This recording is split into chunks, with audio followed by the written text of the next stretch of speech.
Everybody. This is the Ad Hoc Housing Element Committee meeting on March 21st, 4:30 p.m. California.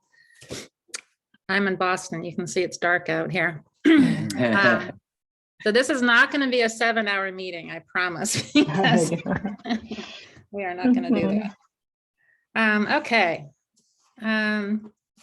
So I just wanted to just say for everybody, we've got from the community 28 people who are on right now. I wanted to just mention to everybody that tonight we're not going to discuss sites inventory for Portola Valley, that for the housing element plan. We're not going to talk about upzoning or any sort of zoning tonight.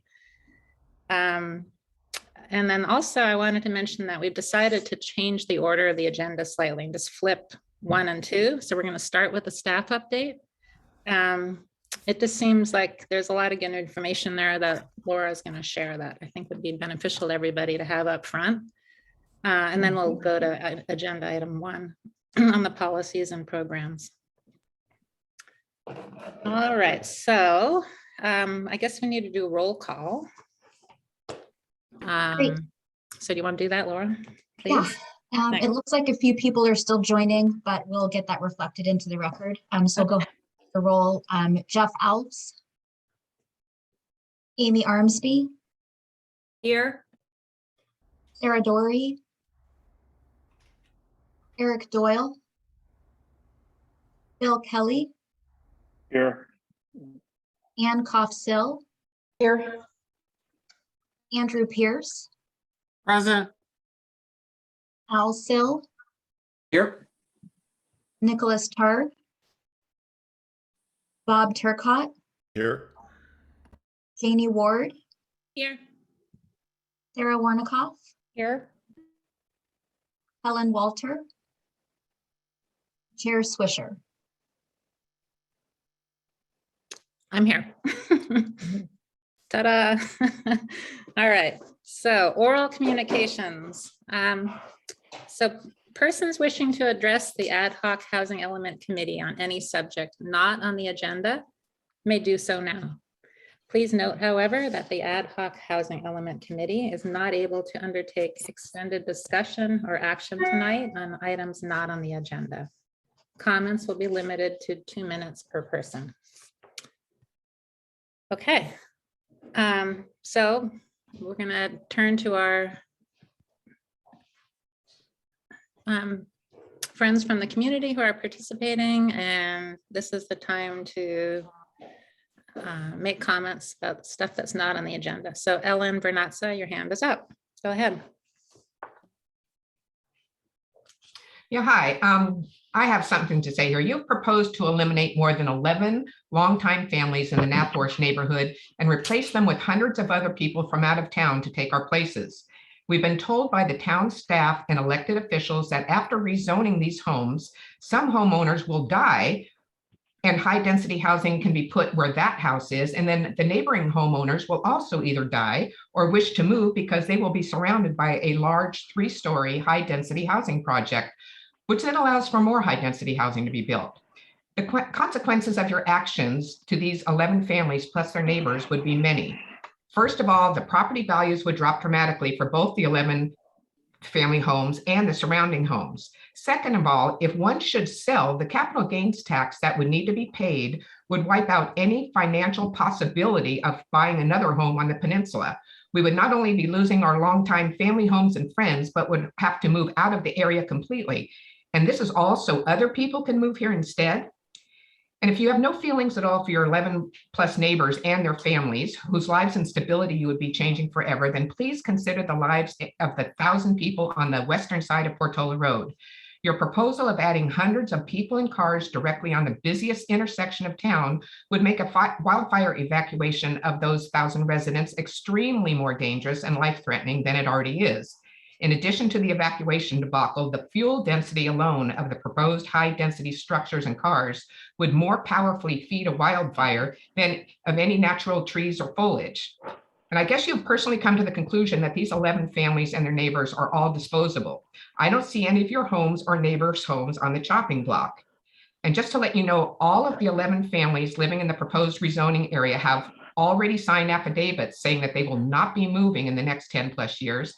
And not many of us are getting ready to die yet. Why are our families' lives considered dispensable when there are many other options available, such as rezoning on town-owned land and actually promoting ADUs? Let's revisit spreading the housing onto town-owned properties. Whoever visited in the past did not stay long enough. Thanks.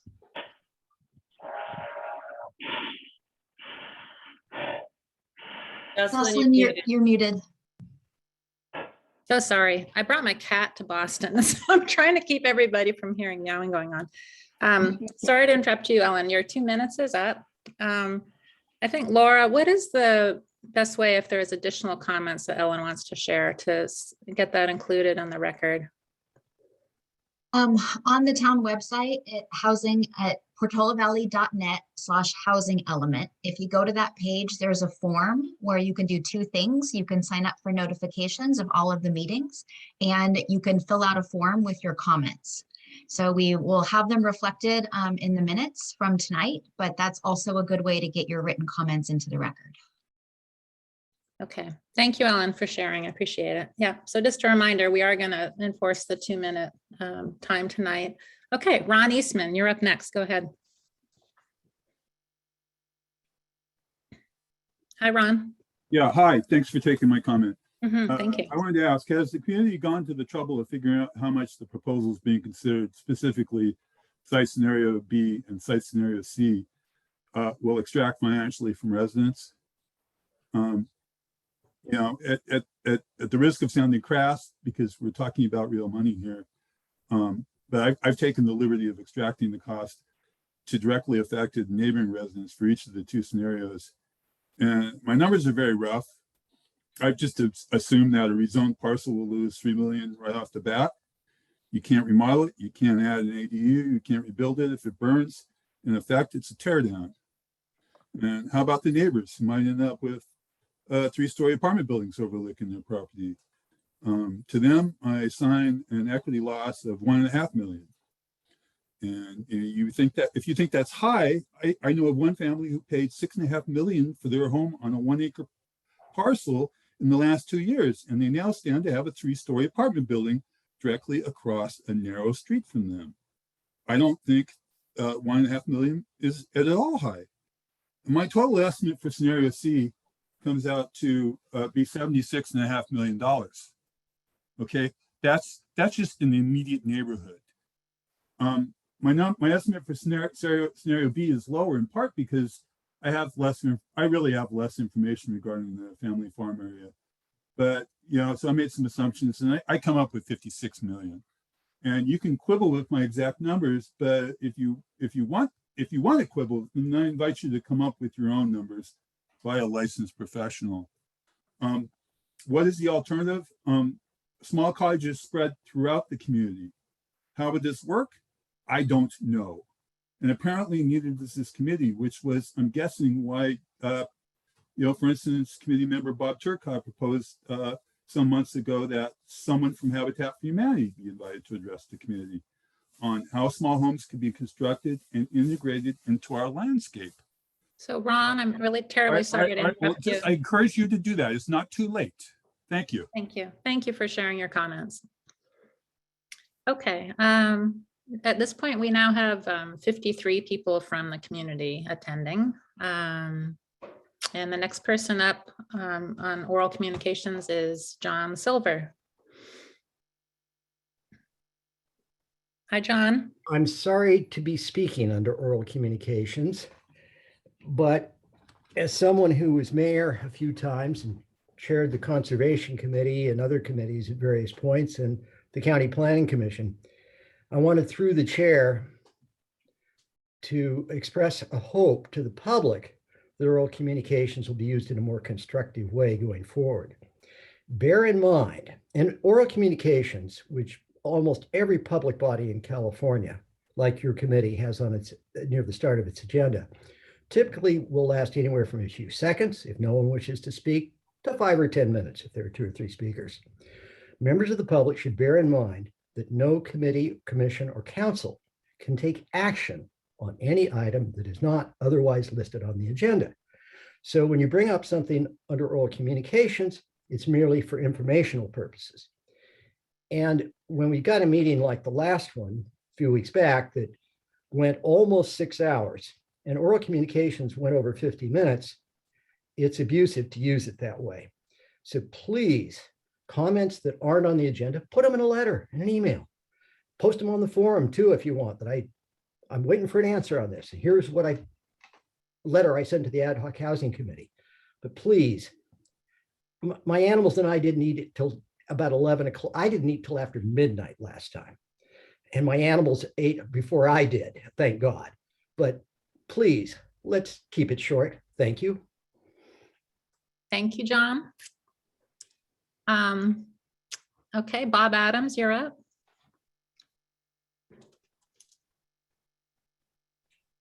Hi, Bob. Thank you. What I've got down is what's happened since the last time the committee met. And before starting with what has happened, I want to thank the committee for the tough choices you're faced with. I mean, you have a tough problem. You've got to decide whose ox gets gored. And somebody's ox is going to get gored.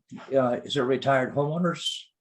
Is it open fields? Is it the town center? Is it Bessio's llama pasture or Blue Oak's open land? I mean, those are tough choices.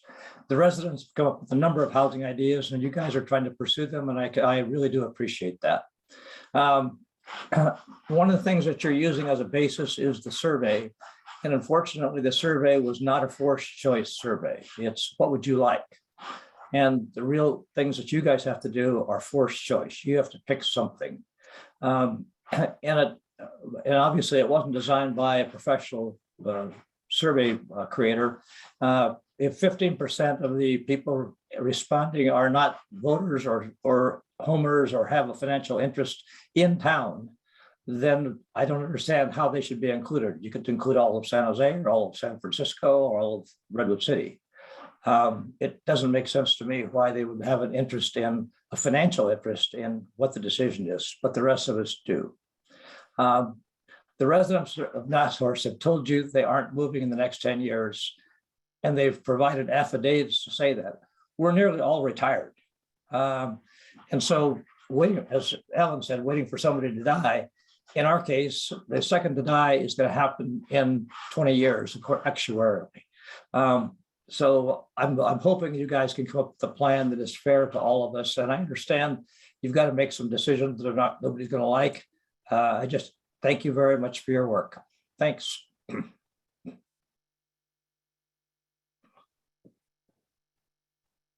It again. I said right on the dot. Thank you very much, Bob. Appreciate your comments. All right, David Cardinal, go ahead. Thanks. Just two quick comments. One is I really hope that people can keep their comments mostly constructive in these meetings, and ragging on other people for not doing what they want, I don't think is productive. I'm not singling out anybody, but just in general. And second, I do think our housing stock, to use a weird word, is important to more than just those of us who live here. It's important to the people who work here, the people who own businesses here, the people who own properties on which the businesses survive. Maybe they need to be separated and we need to take into account different things, but you can interview any business in town and they will tell you they have employees coming from 2 to 3 hours away every day, both directions, in our supposedly green community, mostly in older cars, to be honest. So I'd love to make sure we treat that as an important part of the process. Thanks. Thank you, Dave. Appreciate your comments. Okay, we now have 58 members from our community participating. I don't see any more hands up for oral communications, so we will move on. I just, before we do move on, I pulled out the survey summary that I had shared with Sarah at the last meeting, and by my count, we had 85% of the respondents live in Portola Valley. 18% live and work in Portola Valley or work in Portola Valley. So I think all the respondents had a vested interest in what we're doing, one way or another. Okay.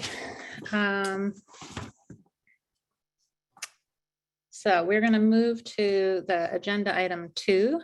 I'm going to turn it over to Laura. So this is a staff update. After this, we're going to then go to the committee discussion item number 1 on the policies and programs.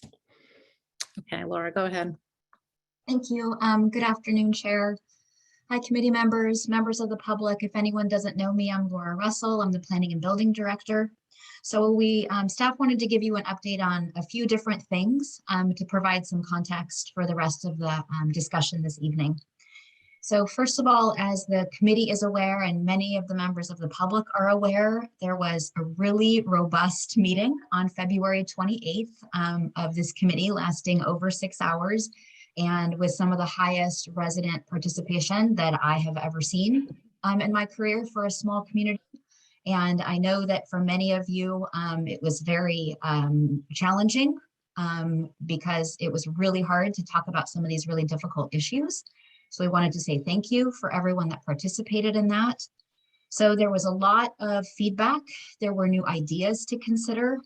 So in order to look at all of those things, we realized we needed to have something of a pivot, an opportunity to explore those ideas, do some more analysis, and we needed to make some adjustments to our schedule and our kind of program for the housing element update.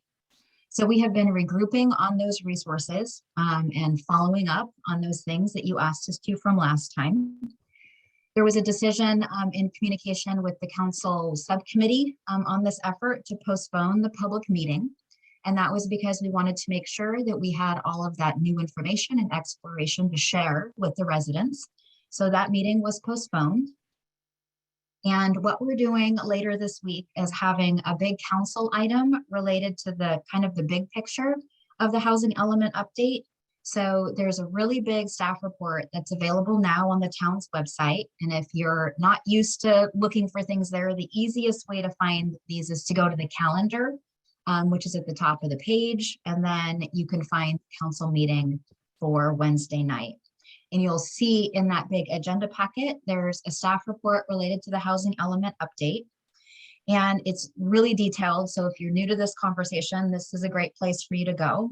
There's a general introduction to the topic. There's an update on the town's process so far, an update on this committee's work, and then the feedback that we got from this committee at the last meeting that requires more exploration and analysis. There's also a discussion there about all the different components of the housing element update, including the housing element itself, the zoning code amendments that would go with it, and then the environmental review under CEQA, which is the California Environmental Quality Act. So if you want to hear more about the interconnectedness of those things and kind of the overall timeline and how all this works, that's a really good place to get some more information. There's also a big section on the consequences. And this is an attempt to speak to the questions that are coming from many members of the public that are along the lines of, why are we doing this anyway? Why is this important? What does the state law say? What are the consequences of doing this and not doing this? And how does that work with the timing? So we worked together with the town attorney to put some information together there to try to explain both in some legal terms and in some more practical terms, some of the consequences of this. So in short, a lot of this effort is about keeping as much local control as possible in the town's hands, as opposed to letting the state laws dictate many of these decisions. So that's a good place to go and read about that. This committee has heard about it a lot, but we understand that members of the public that are newer to this conversation don't know a lot of that background. So that should help people have a way to kind of hook in or connect into the process. So then we also talked about the work plan. So this is all related to the council meeting on Wednesday. So you can see some of the different proposals that staff has put forward for the council to consider as ways we may think about the timing and the ways we might think about the resources for the housing element update. Next kind of subtopic is I wanted to give you an update on communications. So there was a postcard that went out into the mail. Most of you have probably gotten it by now, or it's on the way.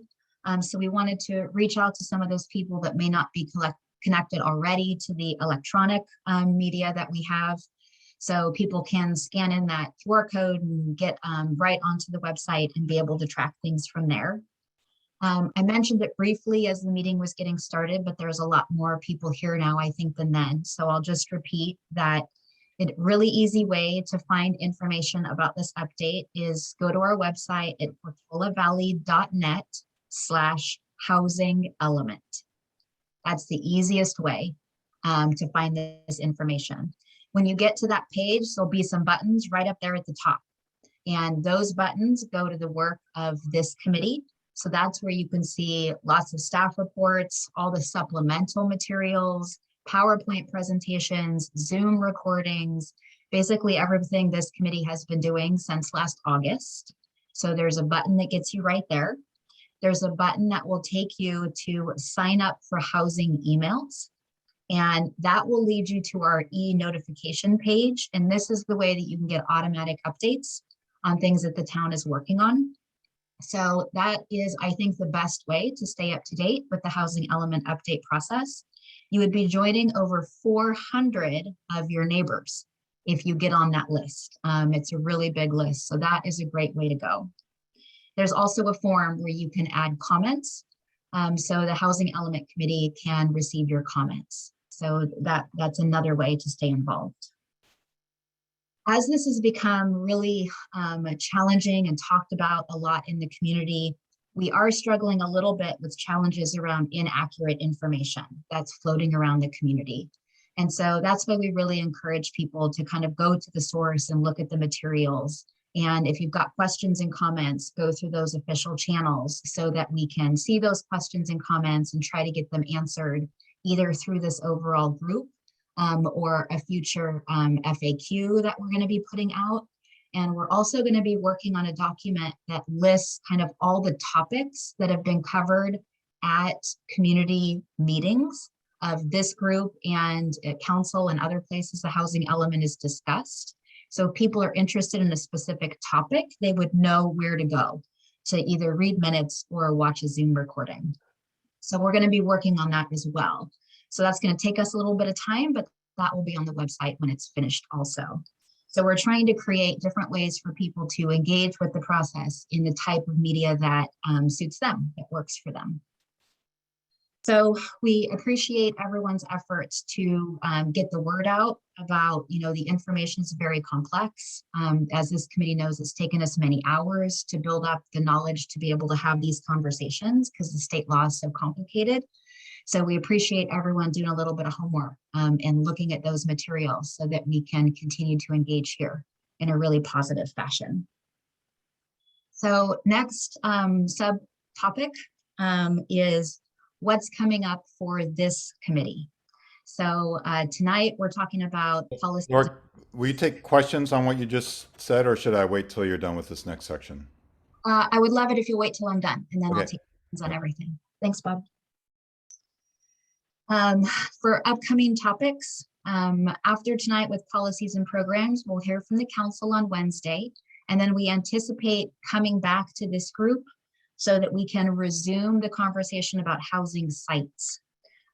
When we do that, given the level of interest, we may need to do that thing we did last time where we schedule a meeting and go back to back so that we don't have such long meetings and we can keep everyone a little fresher, not be so tired, and keep people plugged into that conversation. So we'll be in communication with committee members on that. We also recognize that a lot of this is really challenging legal and technical ground that we're in. So we're going to try to make some opportunities for committee members if they just want to ask us questions so that they feel like they have all the information they need when they get to actual discussion in this forum. We're going to see if we can help with that as well. So look out for emails from staff to the committee members on those things. We're also going to have upcoming topics related to fair housing. So as you know, one of our charges is to affirmatively further fair housing. So we're going to be talking about that. We have a consultant team that's done some work for us on that topic. And eventually towards the middle of this year, a few months from now, we'll be looking at full draft housing element and doing public review on that and anticipating sending it off to HCD later this year. One more subtopic, and then I promise we'll get to questions. And that is related to the Public Records Act request. So members of the committee received an email from the town attorney late last week. And the Public Records Act is referred to sometimes as sunshine laws or public document request. This is the way that members of the public can receive information about their government and see how things are functioning. So really good, really important laws in terms of how we do our everyday work. So we do receive a fair number of public document requests. We got one related to this effort, related to the housing element, which is a little bit unique. So I just wanted to just go through a couple of key points for everyone. So the town attorney distributed that request. It was received from an attorney representing 2 Portola Valley residents. That's Robert and Karen Allen. And the PRA request is related to documents that this committee has received and communications, things that are sent and received to the committee members of this committee related to the housing element itself or specific to the site's inventory that we've been talking about.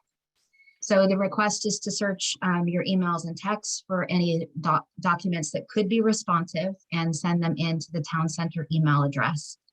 And there's instructions that committee members got from the town attorney. It is unusual for us to receive this kind of request related to volunteers, such as yourselves that have volunteered for a committee. So we know that it is a little bit unfortunate to have to go through that process, but it is outside of our hands and something we have to do to be consistent with the law. So I'd be happy to take questions on the first couple of items, and Cara Silver, the town attorney, is here if there's any questions related to the Public Records Act request. Thank you.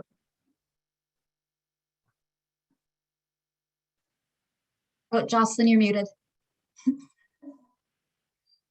I'm not going to mute it anymore. Sorry. Before we go to questions, I wanted to just ask a point of clarification on what you said. Thank you for the summary. So the deadline where we need to town council needs to submit the housing element to the state is when? January 2023.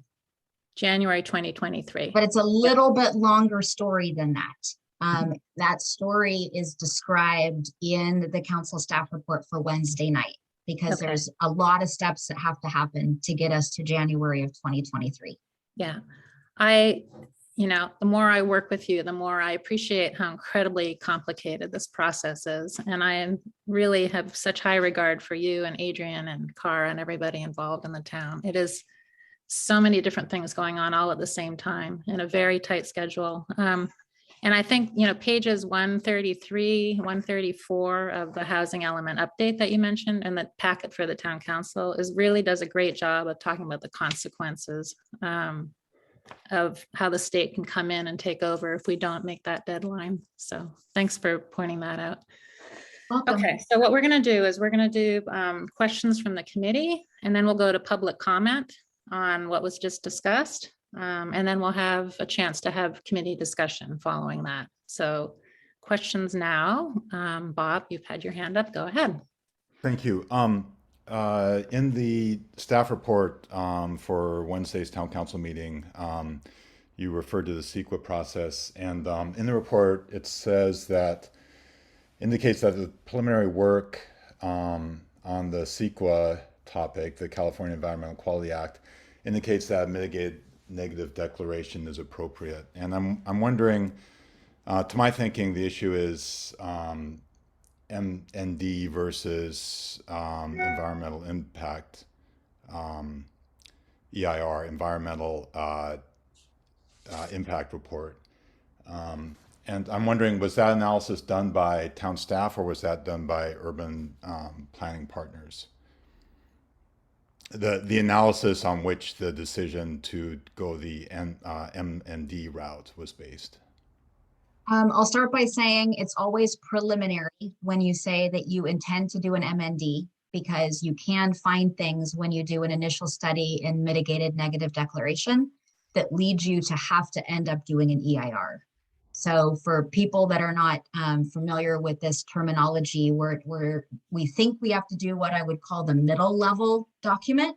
And depending on what we find, we may always have to do the higher level document. But in terms of the initial analysis that we've looked at so far, that's been through Urban Planning Partners as well as their sub-consultants, working with planning staff and working with the town attorney to do kind of initial investigations to see what type of environmental document may be necessary. And a lot of that work was related to vehicle miles traveled in the transportation analysis. Okay, I'm completely new to this as well, along with, I'm sure many of the people on the call. It seems that the distinction comes down to whether there's a potentially significant impact. And that includes things like safety, adequate emergency access, emergency evacuation. And so, just on the face of it, we're talking about increasing the population by about 14%. And so it certainly seems like there's the potential that the impact is significant. And so I'd be very interested in seeing the analysis that they did that led them to the NMD route. Would it be possible to get a copy of that by like the end of the week? Well, there's not a written report. It was a series of meetings that we had, which is customary when the planning staff and the attorney's office are working with consultants. So there's not any kind of report that's been produced. The traffic consultant, Fair and Peers, which is a really highly regarded traffic consultant, has been working with us on different ways to approach the VMT analysis, vehicle miles traveled. So we've had a series of meetings on that. And then related to the other CEQA topic areas, we haven't conducted that analysis yet. That's just getting started. So there's nothing to read from those topic areas. But the people who do CEQA all day, every day for their living have advised us that an MND is a reasonable place to start. Like I said, there could be new information that comes to light, but environmental review is based on the way I think about it is that there is state law, there's state guidelines, and then there's case law. And so because that's how CEQA is implemented, is through lawsuits. So the people who do this regularly, make their best recommendations on how we start. And then sometimes we have to change course in the middle. Mm-hmm. When will we get more information about that? When will the analysis drill down? Because of course we're in a very unique environment here. It's not like Foster City or Redwood City or other typical towns. So when will there be clarity on whether in fact there's a recognition of a potentially significant impact? Well, the consultants have to do their work. So that will take, quite a few months for them to do their work after council authorizes it. So by July, for example, we should be able to see that? I would have to confirm on the final schedule. It should be right around there, but I don't want to promise. I don't want to get it wrong. Okay, thank you. Thanks, Bob. Okay, Andrew Pierce, you're up. Thank you. I have a couple questions about our role. First of all, I assume we're not, as a group, making any kind of CEQA designation. The council does that. Am I right? This committee does not have any role in that. The Planning Commission typically has a role in reviewing the CEQA materials, and then the council will make decisions on CEQA. Okay. Secondly, and related, I noticed in our timeline that we have a lot of stuff we have to do between now and the summer. And then it looked like in the summer and fall, it goes out to the state and various other people. So what are we doing in this fall? Anything?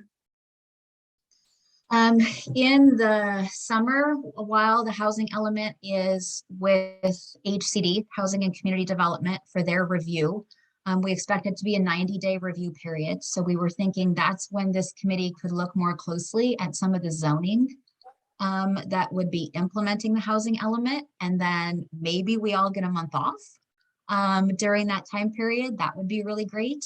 And then we'll get comments back from HCD, and then this committee will likely need to convene to review those comments from HCD and make any additional recommendations or changes to the housing element.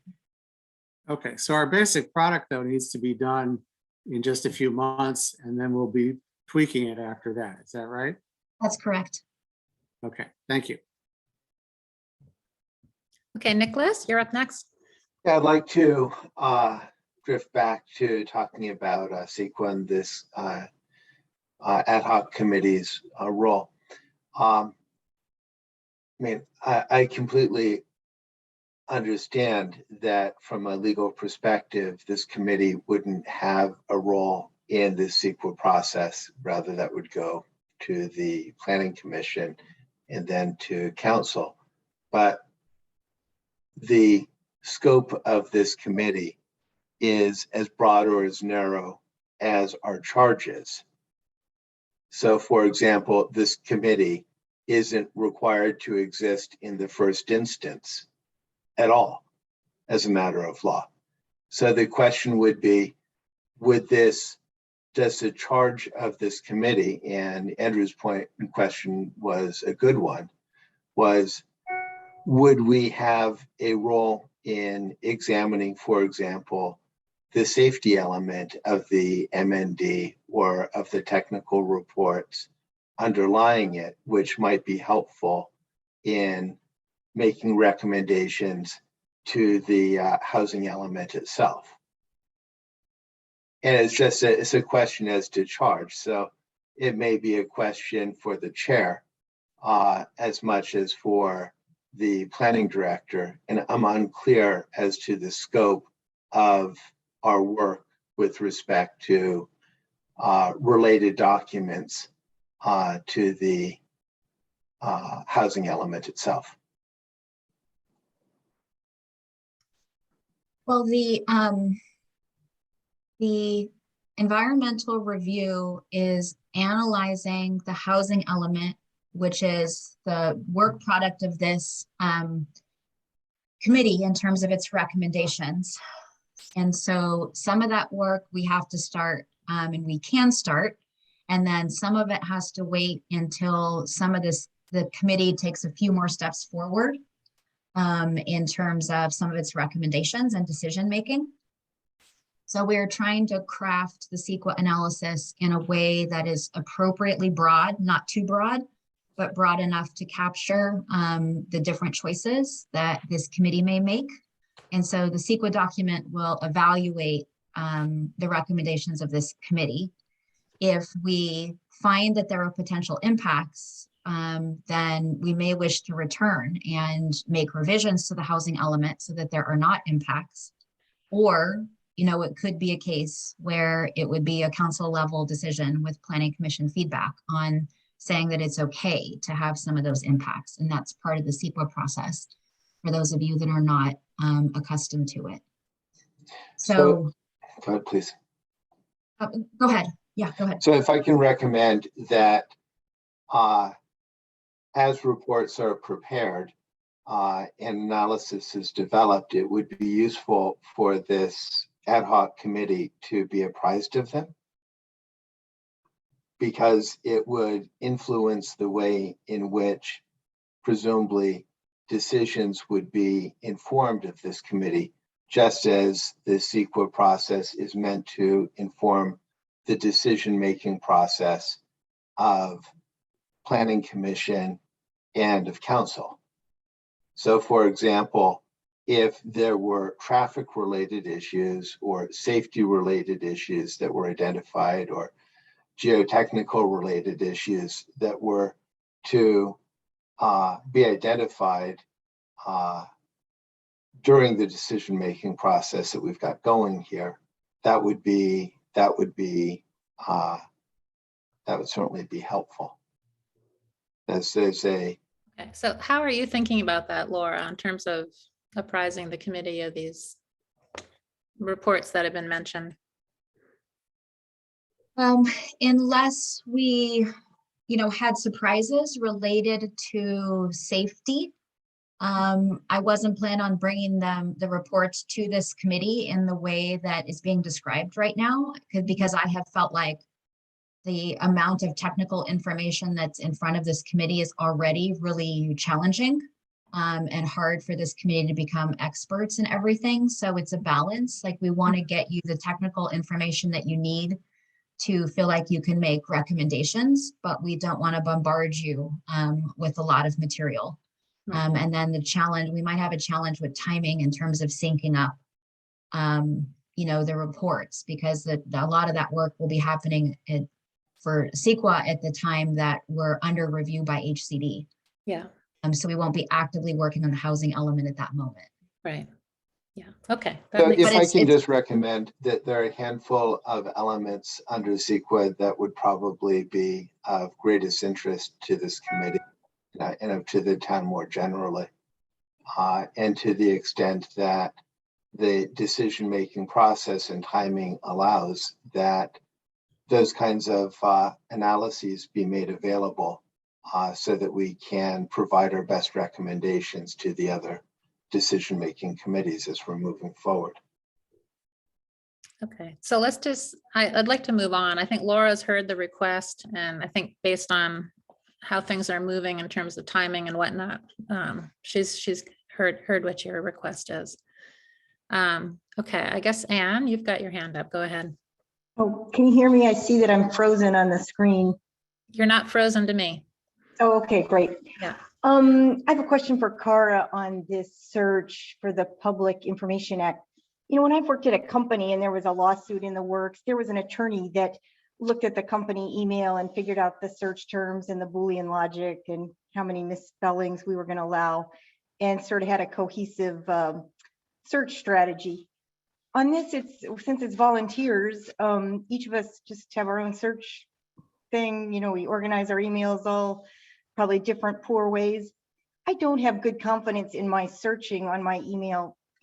Should we just err on the side of kind of sending too much? I do keep things in a folder. So shall we just sort of send everything that might be related to emails I've had with people on housing element? Yeah, it's a good question, Anne. And I guess, Cara, what do you recommend if people have questions about exactly what to provide? Should they contact you directly? Yes, that's fine. And that's one of the complexities of this particular Public Records Act request, is that it does seek records from private devices sent on private emails. So as a city team, we really don't have a lot of accessibility to private devices. We will be able to search any email sent from a town issued email, and we will be doing that. But in terms of search parameters, I'm happy to discuss that with you, and I can give you the search parameters that we're using for the public email system. That would be great. Thank you, Cara. Thanks. Good question, Anne. Appreciate it. Okay, so that's questions from the committee. Anybody else? Okay. Moving now to the public for questions, comment. I really should say comments. We now have 68 people attending from the community, which is terrific. And I see Rita Gomez, you've got your hand up. Yes, thank you for taking my question. We had there was supposed to be a community meeting on the 16th, and it was canceled about housing, and people were really looking forward to it. And Portola Valley Neighbors United, as you know, because it was right outside of the offices, and thank you for the electricity, I guess we pay for it.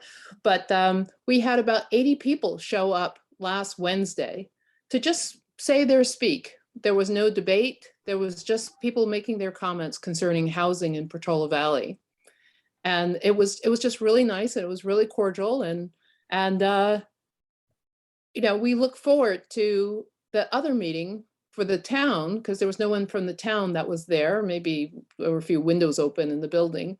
But if there's going to be a reschedule of that meeting, Laura, is it on the schedule yet? Because in the things that you were just referring to as what was coming up, I did not hear, but maybe I missed it, that, you know, it's been rescheduled for a particular time.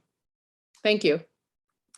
Thanks for your comment and question. I just want to mention that I think Laura touched on this earlier in her update. The reason why the community meeting was postponed is because the town team is working with consultants and kind of retooling the sites inventory proposal based on all the community feedback that we've gotten. So it's because of that we've sort of had to push that out. Laura, do you have a specific date in mind for when the community meeting is going to be rescheduled? No, we don't have a date in mind yet. We want to get feedback from the council on Wednesday, and then put some additional resources in place per their direction, and then adjust the schedule accordingly. Perfect. And so for people to find out when that's going to occur, they go to the town website and look at the housing element. Yeah, the schedule, housing element and it'll be page, there. or sign up for that e-notification that I mentioned. Yeah, perfect. Thanks a lot. Okay, any other questions from the public at this point? All righty. We do have an opportunity to do discussion on the committee now. Through the chair, we did have Sorry. 2 more hands go up. Hands popped up. Christy Corley, go ahead. Go Yeah, ahead, Christy. Mhm. I think, can you hear me? I can, yes. Okay. I'm wondering for the residents involved, if you could go in detail as to VMT, vehicle miles traveled, and why that law changed was it last summer or the previous summer in July? And it used to be what, a COS or that measured the vehicle emissions. So if you could explain to the 65 people on the changes that occurred and a little bit more about that, since we are concerned about traffic. Okay, so I guess, Laura, is this something that we can kind of just take note of for the future? It's a very complicated topic. The short version is the state changed the measure that we are supposed to analyze traffic from LOS, level of service, to VMT, vehicle miles traveled. And there's environmental sustainability reasons primarily for that. But it's a very large topic that is at least mostly outside of the purview of this committee. So I think we'll just have to see if we can address that through future FAQs and tools like that. Okay, thank you. Tammy Cole, you're up next.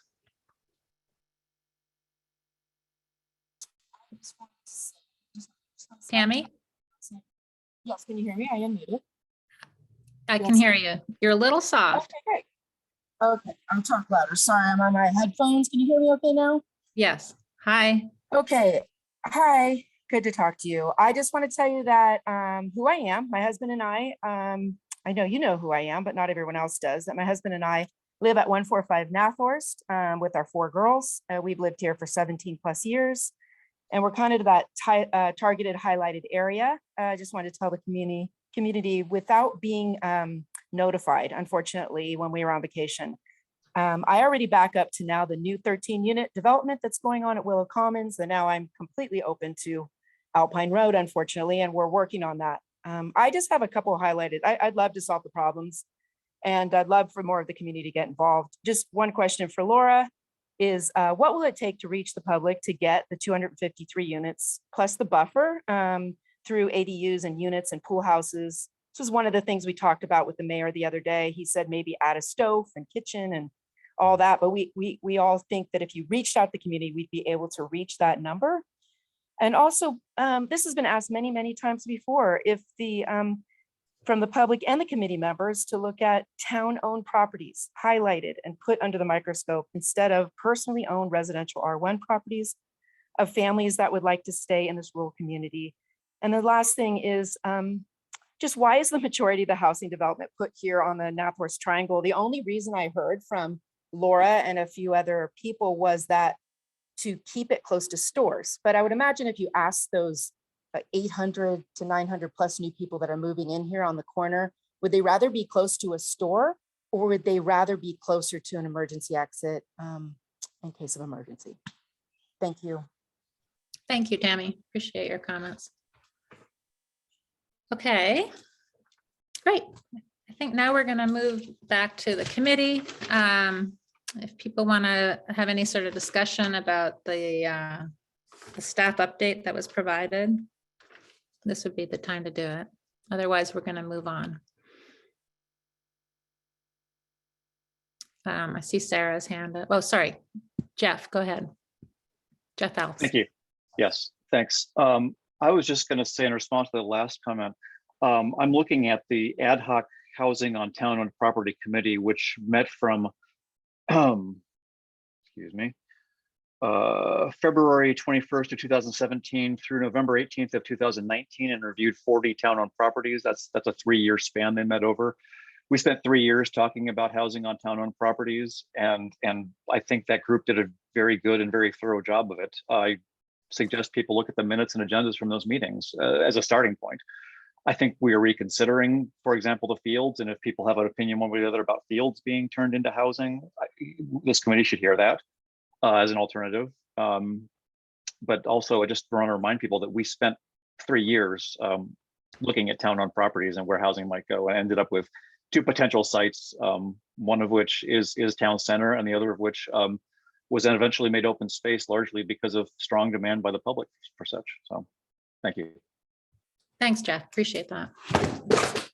Good history. Okay, so Sarah Wernikoff, go. Yeah, I just wanted to make a comment because I can see, you know, it's awesome to see so many people joining this meeting, including a lot of new names. And I realize this process is complicated and people get different information at different times. And what I wanted to underscore is something Laura mentioned at the outset, that through these, 17 months of meetings, and in particular, the last couple that have been on housing sites inventory, the agenda items have been called, a conversation, a discussion.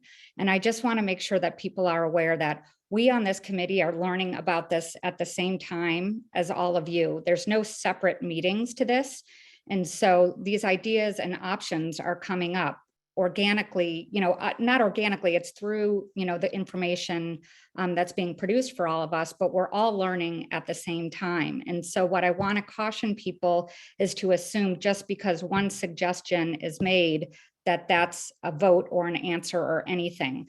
What I would hope is that we can all work through this process together. And I just want to, redirect everybody to page 4 of the agenda item or of the agenda packet from today that really outlines where we are in this process and all of the options that we're looking at.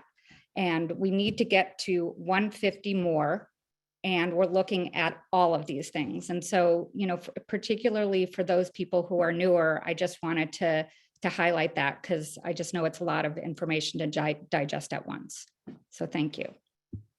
And yeah, thank you, Sarah. Thanks for mentioning that. And just to highlight, like the things on page 4 of the packet for today are really the new ideas that the committee brought up following the public input at the last meeting. So there are 8 items there. You can read them, get familiar with them.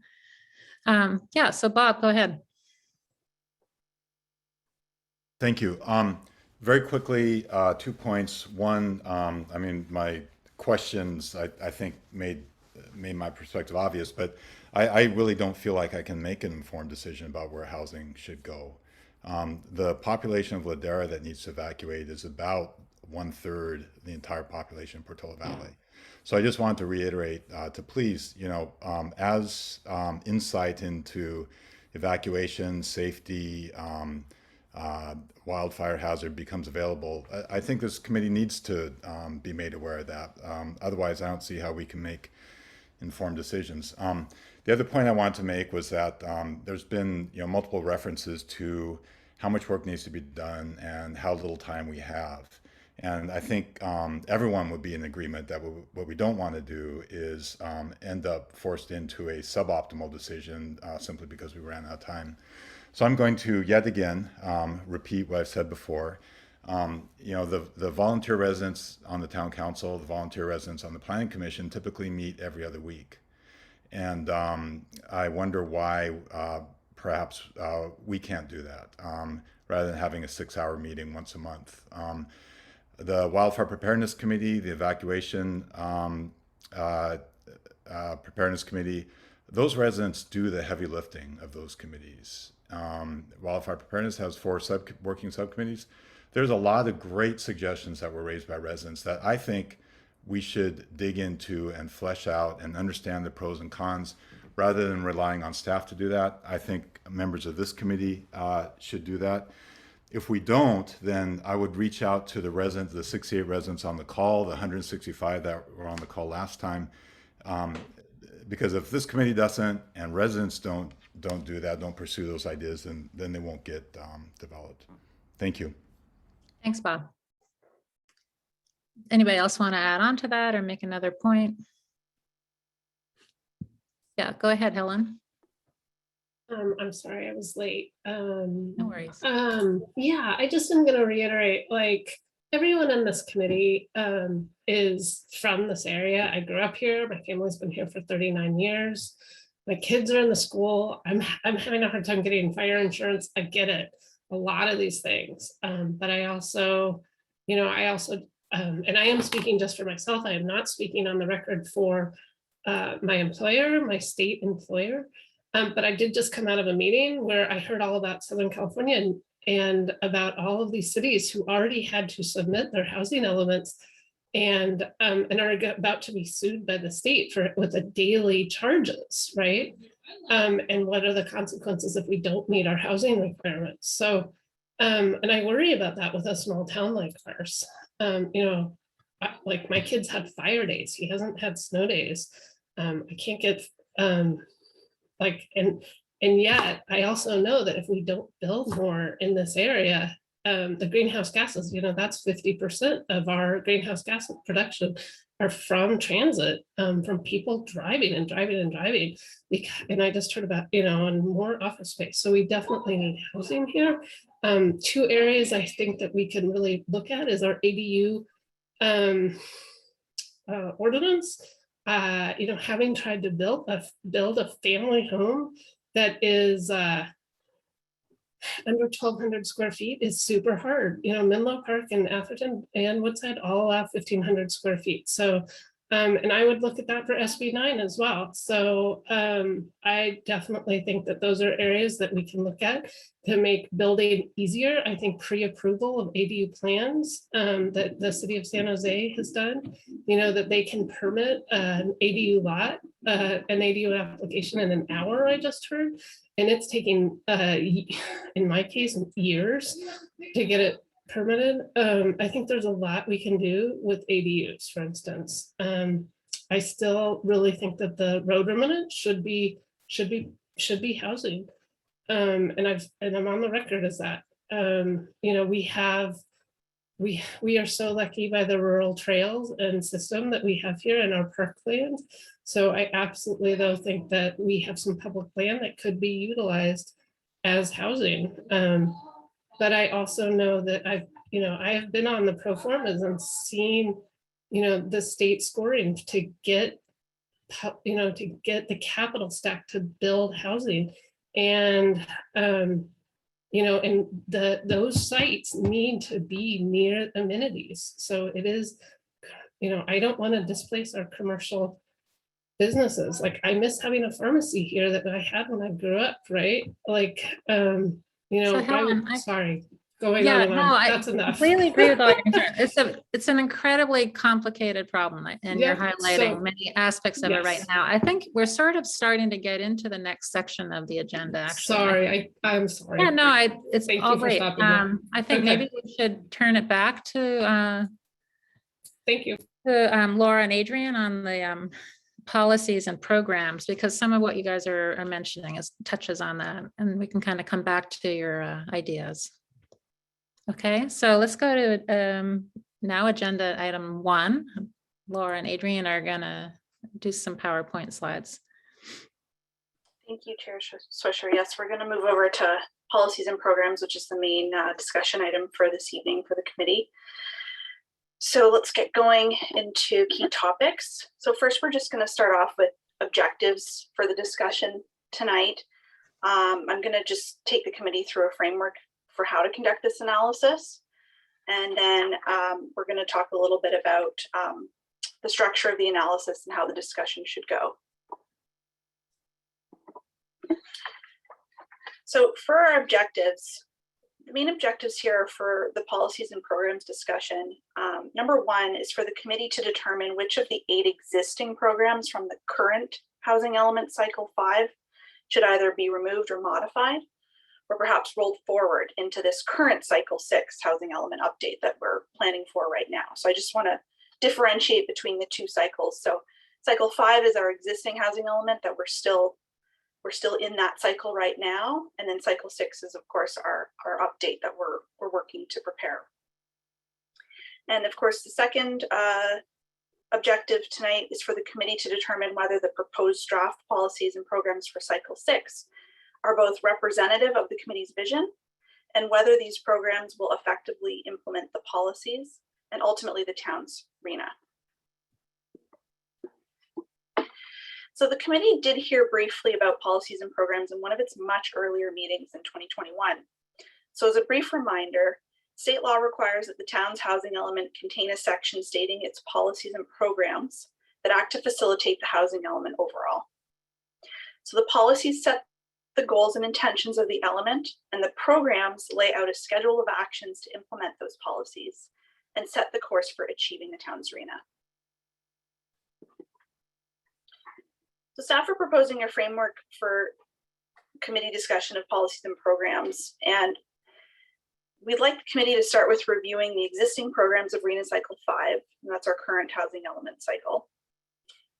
And the committee should consider whether these programs have been achieved, and 2, whether the elimination or whether to eliminate or carry forward some or all of these programs with modifications. So Director Russell will be taking the committee through that particular discussion. And then we'll turn to the draft policies and programs proposed for this housing element update, and I'll be covering off that. And I'd like the committee to think a little bit about whether or not the proposed policies and programs meet their overall vision for the town's housing element, whether they affirmatively further fair housing, whether they fit into the town council's 2016 housing strategic plan, whether or not we have a good mix of ranges in implementation timeframes. So you'll see that it was included in your packet, but some of these programs we envision in the short term, medium term, or long term, and it's good to have a good mix of different terms so we can spread out some of these programs. We also want to know whether you think these programs are reasonable regarding anticipated staff time and potentially more resources. And we'll also open it up if committee members have any suggestions for policies and programs that we haven't yet considered and aren't in the draft tonight. So again, part of the analysis is we need to think a lot about affirmatively furthering fair housing. So these policies have to be working towards that goal. So the state does have this requirement, and what the state wants is for jurisdictions to actively work and take meaningful actions to dismantle the legacy of segregation. And we need to be working towards creating equal housing opportunities. The housing element will also contain a separate section exclusively devoted to AFFH. However, still, the AFFH lens needs to be woven into the town's goals and policies and programs, including the identification of fair housing goals and actions, and demonstrating new affordable housing in opportunity areas. Staff are also anticipating a forthcoming fair housing analysis from our housing element consultants. And so that will be forthcoming. And that will probably work to impact our programs and policies. But we will be bringing back these policies to the committee again. So this is not our first discussion. We'll be talking about this again. The other thing the committee should keep in mind is Council's housing strategic plan. So it should consider how the policies and programs will further this plan. And we know that housing has long been a priority for the town. And the plan that was established by council in 2016, it identifies the negative impacts to the community from high housing costs in the Bay Area and limited housing options in town. So in that strategic plan, there are 3 identified underserved populations: seniors, young adults, and employees of town businesses. And then there were 6 key strategies identified by the plan that continue to be significant in the town's approach to planning for housing. And they're listed here: ADUs, town-owned property, the affiliated housing program, affordable housing funds, shared housing, and community engagement. So just to summarize the discussion structure once more, staff are envisioning this as a bit of a working session. So we're going to work through the existing programs, and then we're going to look at the proposed policies and programs in real time. I do also want to emphasize that this is an iterative process. So today's discussion is to gather committee input, feedback, and ideas. And staff are going to work with housing element consultants, 21 Elements, and urban planning partners to refine and bring back these policy and program feedback at a subsequent meeting. And we may also need to amend or add new programs depending on the ultimate outcome of the housing sites inventory. So truly the committee and the public should consider this to be a multi-stage process. And I mentioned this on previous slide, but now is a really great time if committee members want to share new ideas for programs and policies that aren't being proposed this evening. So final slide here. In terms of the order of operations, we'd like to recommend committee questions for staff firstly, then we'll open to public comment. Then we'll get into reviewing existing programs, and that's an active discussion. And we're going to review proposed policies and programs, another active discussion. And ultimately, what we're hoping for this evening for the outcome is that the committee has reviewed all existing and proposed policies and programs, provided us with initial feedback. We'll take that and work with it. And again, we'll be back to the committee with refined policies and programs, and we'll have more discussion to come. Thank you. So, Laura, what I'm going to do is just pull up the existing programs, and then we can go through that discussion first. Okay. Can everybody see that okay? It's readable, hopefully, also. Do you think you could zoom a little bit on that? A little bigger. Mm-hmm. Yeah, that's better. That's great. Good. Okay, so I'm going to keep this discussion about the existing housing element pretty high level. I think everyone on the committee has read it. We discussed some of these things earlier in the process. What we're doing now is thinking about think about it this way. What are we keeping? What are we modifying? And is there anything that it doesn't make sense for us to keep anymore? And I will point out that like everything we're doing, the expectations are higher for the cycle 6. So these existing housing element programs are not as specific as they're going to have to be in the future. They're going to have to be more measurable with things that are quantifiable. So just kind of keep that in mind. Our goals now have to be things that we can implement and measure. So the first one here, the program 1, is related to inclusionary housing. So there's different language for this. People call it inclusionary housing or inclusionary zoning. In Portola Valley, the way this is implemented is when there's a subdivision, a certain percentage, in theory, of the lots, 15% of the lots have to be set aside for affordable housing. So the way that this has been implemented over the years has been through the payment of a fee instead of physically building those units. And for some of you that have been around these conversations for a long time, this goes back to the Blue Oaks. And that's kind of a long story. You don't have to know the whole story to know that it was not really feasible for people to build the units. So the idea was to think about different ways that this program could be adopted over time.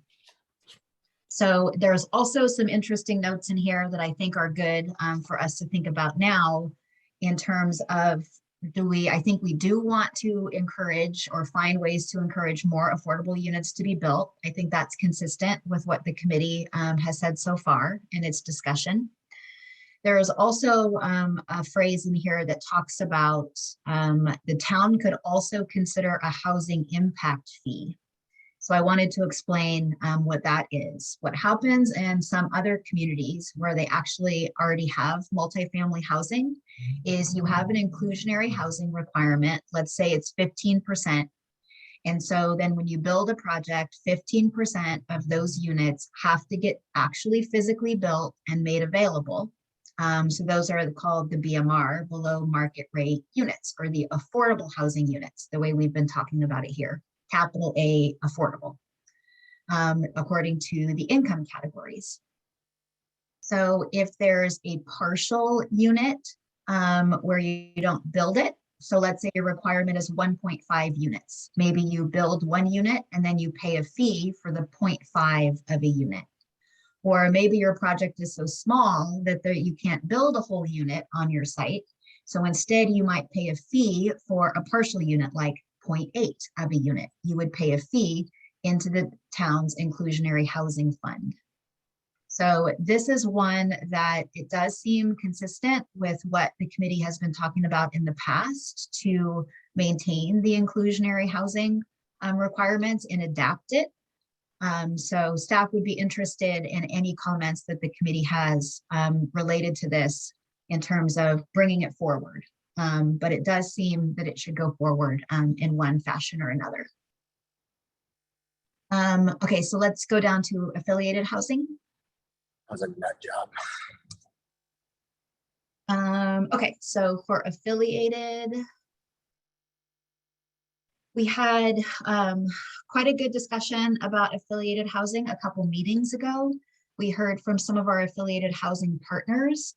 The town council has already indicated in the past that they wish to add partners. So they've already signaled that Ladera Church should be added into the program. The town itself should be added into the program. This committee has been interested in seeing how many units could be built at the Sequoias. So this is another program that it sounds like, based on what the committee said so far, we probably want to carry forward and make some modifications to it. So we'd be interested in getting your feedback based on that previous discussion and hear from you kind of as a confirmation. Yes, you'd like to keep it as part of the quilt of all the different tools that we have, mixed metaphor, sorry, all the different pieces we're bringing together to make this housing element work. And then if you've got any suggestions about how we might adapt it. Next is second units, accessory dwelling units.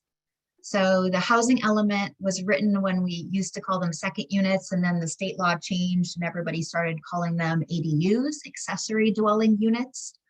So our ADU ordinance has been updated. We've had two big amendments since 2018, and there was a smaller amendment right before that. So the Planning Commission has discussed ADUs 2 times over the last several years for multiple months over many meetings in terms of discussing what's the right level of streamlining for ADUs. One of those big amendments was town initiated based on the council direction, and one of them was related to implementing state law. So there has been a lot of streamlining and a big increase in I would say the flexibility that the town has shown towards ADUs, but we are hearing that there's an interest in continuing to streamline ADUs. So we'd be interested in getting more feedback on this as we think about what the next steps may be. Next, program 4 is shared housing. You may or may not be aware of what's called HIP Housing. It's the Human Investment Project for Housing. So that's a nonprofit that pairs people up. If you have room in your home and you want to rent it out to someone, they match people up. And so it's a really nice process. So you can find a great place to live, or you can find someone to rent a room out in your home. And so this has been successful overall in the county. It would be interesting. I don't think we've had a lot of success in this community, but this does have the potential of at least creating some nice matches and some nice stable housing for people that have lower incomes. So it's a question of, should this remain and should that be altered? Next is related to fair housing. And so Adrienne was already talking about this. Now the rules are really changed around fair housing. So we're going to have a whole section on fair housing that the committee will review in the future. So for tonight, I would say we don't really need to have any discussion on this because we'll be taking it up separately as we go along. Next is energy conservation and sustainability. I would imagine that we want to keep this policy based on the feedback of the committee in the past and the ethos of the town. But if you've got any new ideas or any other ways to think about this, tonight would be a great way to mention that. And then program number 7 is kind of the open-ended program that they included last time around, which was just keep thinking about these housing issues, keep working on them. And so out of program 7 came a couple of different things. The 2016 Housing Strategic Plan that Adrienne was just talking about, the ADU streamlining that I was just talking about, and then the town-owned property, the housing on town-owned property that Jeff Alves was talking about earlier. So those things kind of all rose out of this program to keep thinking about what the different options are. And then last is related to transitional and supportive housing, program 8. So the state law has changed a couple of times on this topic. This is kind of a technical thing that we need to work on. So Cara in the town attorney's office is looking for us to see if we need to do any additional code amendments to bring ourselves up to date with state law. I don't think that this requires a lot of discussion by the committee. This is just a matter of making sure our code is in compliance and make sure we're not putting up any obstacles to people who may want to build projects that are supportive housing for people that need them, or transitional housing. So that's the summary of the existing programs and kind of a little bit of a framework of how you may want to think about them. So in terms of structure, I'd be happy to take any questions that you have on these, if you have any.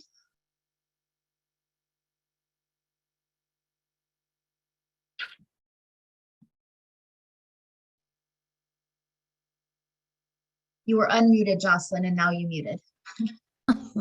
I just can't win. The charts with the proposed policies and programs, are we going to get into that after this discussion? Yeah, we'll get into it after. I just wanted to break it up a little bit because I know it feels like a lot of it. Yeah, it's a lot.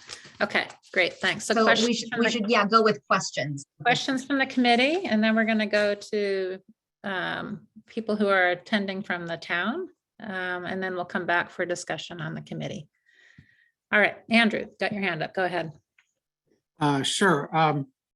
My question is, how does the city taking a position on ownership versus rental fit into all of this? In other words, if somebody develops housing, they could develop to sell it or they could develop to rent it. I'm assuming the city has some say on that, and I'm wondering how that intersects with these policies. So there's not usually a preference given in any city documents related to rental or ownership. And I don't know if Cara has anything to add from a legal point of view, but there's usually different rules that are created to make sure that rental units and ownership units maintain that affordability over the years. So there's different rules for ownership units versus rentals. We can create policies that may encourage one or the other. depending on the standards that we create and the approaches and funding sources that the town would create.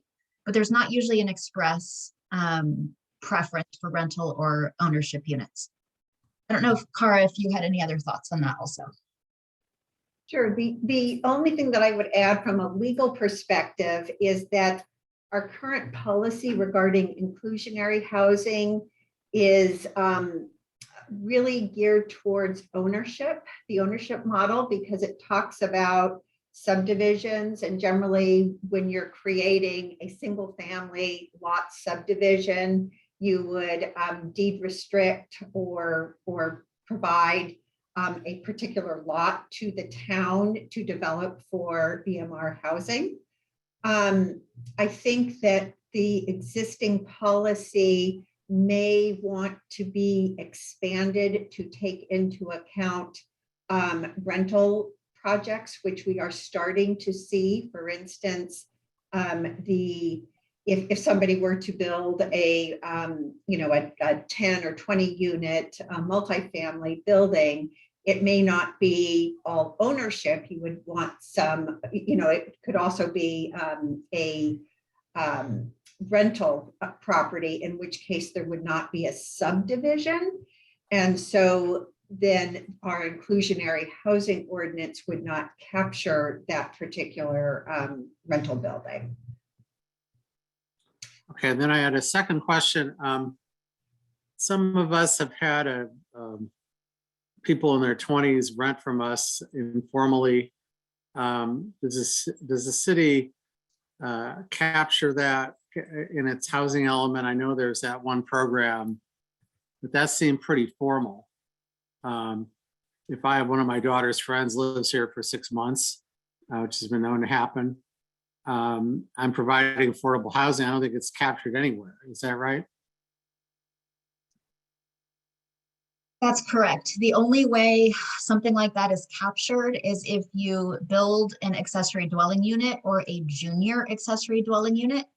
And then we count it the year that you pull the building permit to physically do the work. So that's the only way that it counts. Because when I look around and see people who's walking the dogs, a lot of times it's not the owner and it's not a professional dog walker, it's somebody else who lives there. So maybe we could get some credit for some of that, since it's obviously going on in some of these larger homes. I don't think there's any way to get credit in terms of our number of units. But there is, as a program, those types of things do help when HCD is reviewing, so that they see we're also developing programs that don't just result in numbers, that we're not just playing the numbers game, but we're actually trying to encourage affordable housing and a diversity of residents. Thanks. And Adrienne, would you mind just stop sharing just for this part so we Sure. can see people better? Definitely. I'll just also chime in on that particular issue, is that in some situations it helps with HCD, and in other situations it doesn't necessarily help if that type of rental situation is viewed as a short-term rental. HCD does not like, the provision of short-term rentals. They much prefer long-term permanent housing provided. Okay, that's good to note. Andrew, you're done with your questions? Okay, we'll go, Amy, go ahead. Amy Armsby. Great, thanks. I had just a couple of comments and a couple of questions. On the inclusionary housing piece, it sounds like the question to be considered is whether that program could be modified in some way, I assume to make it more effective or to make it yield more. And can you talk a little about whether you've seen programs in other communities that have worked more successfully, that are maybe constructed differently? I mean, what should we be thinking about in terms of modifications to the inclusionary housing program as it exists now? There are definitely longstanding inclusionary housing programs in the area that work well. Palo Alto has had theirs since the 70s. I worked on that project while I was in graduate school. Recently, I worked in San Carlos, where there is a robust inclusionary housing and housing impact fee program. So that's a good example where every project that was, if it was between 2 and 6 units, they would pay a fee. So, between 1 and 5 units, they would pay a fee. If they were building 6 units, you'd have to build an affordable housing unit. Then, like, let's say you were proposing 7 units, you would build 1 unit and pay a partial fee. And so there is like a whole table, right, that you could go in, and there's different rules for ownership and rental. And these are usually based on what's called a Nexus Study. And this is common terminology in local government that's developing the relationship or the nexus between 2 different kind of ideas. And so usually a consultant will do a study to tell you how big of an inclusionary housing requirement could you have and still generate units. So it's like an economic feasibility analysis. So we anticipate when everyone is done with their housing elements, there'll be a new, like a massive Nexus study that's done throughout the county that we could participate in because they're usually updated every few years. So if this was a program in the housing element, we would probably point to a future Nexus study, and then we would want to put in place an inclusionary requirement for building units, and then a fee program for people who are building partial units or smaller projects. Great. Just to follow on to Amy's question, is there like some sort of table that we use now for the inclusionary housing? For now, it's the percentage of the number of lots, and there's a formula to calculate the fee that was approved by the council, I would say in the 90s, if I had to guess. So that's what we use to calculate the fee now. And that's why we have money in our inclusionary housing fund now, is from that fee. Mm-hmm. Do you think it makes sense to adopt a different model or continue with percentage of units? My recommendation would be to keep what we have. It's unique and it has been working for us, and then build on that with more of a typical inclusionary housing requirement like other communities have, and the fee, as long as we can structure them so that there's not weird overlap or double dipping. So we have a little bit of work to do, but I think it would certainly be appropriate to at least study all those choices. Mm-hmm. Okay, thank you. Go ahead, Amy. Sorry. Yeah, the other questions that I had, or I guess comments, were primarily about the ADUs. You know, on the issue of streamlining, I guess I come down in favor of the maximum streamlining possible, that, you know, understanding that there are parameters that need to be set in terms of safety and other kind of, you know, core issues. But I think the general experience in PV for a lot of people has been that it's quite complex and very time consuming to even try to construct an ADU. And I understand that may have changed even since that anecdotal information has sort of come to me, but I just want to kind of put my view out there that I think we can do more to streamline the process. And I think we should do more to streamline the process, and even consider some kind of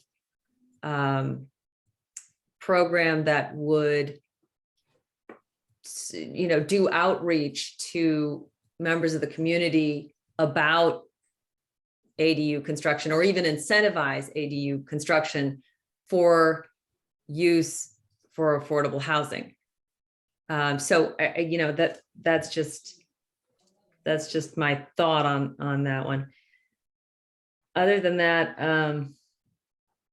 I mean, I want to hear more about the transitional and supportive housing ordinance amendment. I don't know that I know enough about that to understand it. But anyway, those are my comments at this stage. Thanks, Amy. Thank- I'm curious, just to follow on to that second one, Laura, Adrian, are there examples of programs in our area where incentives are provided for ADU construction that we can model after, or even look at just to study? There's really good streamlining has been done in Hillsborough. Their ADU numbers are really high. They created standards, and then once if people come in and just comply with those standards, it's expedited. But they, I think, repealed a bunch of those rules when the state changed its rules to allow down to 4-foot setbacks. So I think they rolled back all of their rules that had worked so well because the state had been so aggressive. But there could be something to learn from what they initially did. The state law has changed such that we have to review what's actually turns out to be most ADUs through a ministerial, like a checklist approval, and they have to be approved within 60 days. So we're actually reviewing, a lot of ADUs now under the newest version of the state law. In terms of providing incentives for the funding, we have like a lot of feelers out to see if anyone knows of successful programs to subsidize ADU units to try to keep them affordable for lower incomes. So we've heard that there are successful programs, but every time I ask someone for the follow-up materials, no one produces anything, which makes me think maybe they're not that successful after all, if they've got nothing to send me. But we're going to keep working on that because, we've heard that a lot of times that people may have some interest in that. Mm-hmm. I mean, yeah. So I guess, I know the town with the Inclusionary Housing Fund has 3.7 million. I think we talked about last meeting. Is this the kind of thing that could be used for to provide incentives for ADU construction? Yeah, it's a policy decision. It certainly could be one of the types of things. When council last discussed this, they were interested in hearing what this committee had to say, as well as some other town committees in terms of the use of that money. So we just thought, as this conversation happens organically with this committee, then we would bring that information back to council and they could make some policy decisions about how that funding should be used. Yeah. So we should all keep in mind kind of other ideas on how that funding can be used going forward. Okay, Helen, you're next up. Hi, first apologies again. I'm sorry I had to work late. I came in on the wrong item, so apologies about that. And I had a question about the inclusionary impact fees. Usually impact fees have a time limit, and if they are not spent, they have to go back to the party that paid it. I am curious if the 3.7 million, we've had it for some time, is that an official impact fee or was that a different fee, and will they expire? I'll take that question. There are two different types of housing fees. One is an in lieu fee, and it is a fee that is set up in lieu of providing a housing unit. And then the other type of fee is called an impact fee. And that is a fee that's similar to like park fees. When you build development, there will be certain impacts of that development. And so the purpose of that fee is to mitigate the impacts of development. And so you're right, with impact fees, those need to be spent in a particular time period. It's currently 5 years under state law. However, the fees that we have in our fund are in lieu fees, so we don't have that time restriction. Great. And we would try to continue the inclusionary program that Laura mentioned by continuing with, I think, an in lieu fee program as opposed to an impact fee program. Right. Okay. And I am concerned because, we've had, how many years have we had the 3.7 million, or it was less than 3.7 with, with now it's higher because of interest. So how long have we had those fees now? There are several different projects that have contributed to that particular fund, and certainly it has been in place for several years. And staff is aware that there has been a lot of criticism of the fact that it has not yet been spent, and we have not yet identified a project for it to be spent. Right. So I would be concerned because I know that some cities have changed their ordinance because they had a very hard time finding land because of the cost of land to build, to offset any other affordable housing project. So I would be concerned. Like, I like what we've got, that we have that money, but we haven't been able to spend it, right? So I would hope that, and this is more of a comment, I would hope that we whatever policies going forward would have the type of, would be encouraging instead of to mitigate, even though that's more of an impact fee, that they would have to actually build out the units because of the cost of land. My other question is, thank you, Cara. Do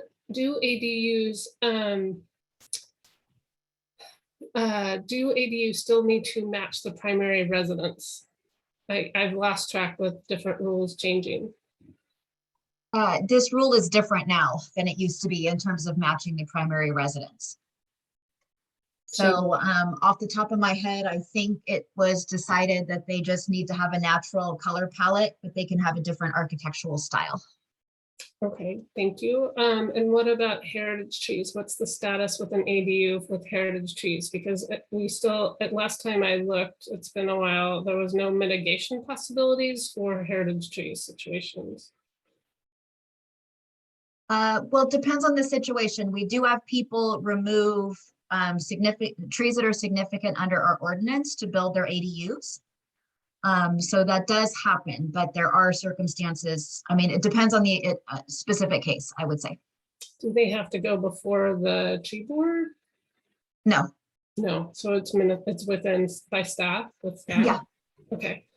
And energy conservation for ADUs, because some of the town ordinances does need to have higher standards than state. Do ADUs, they still need to meet the local standards that are higher than the state? Is that accurate?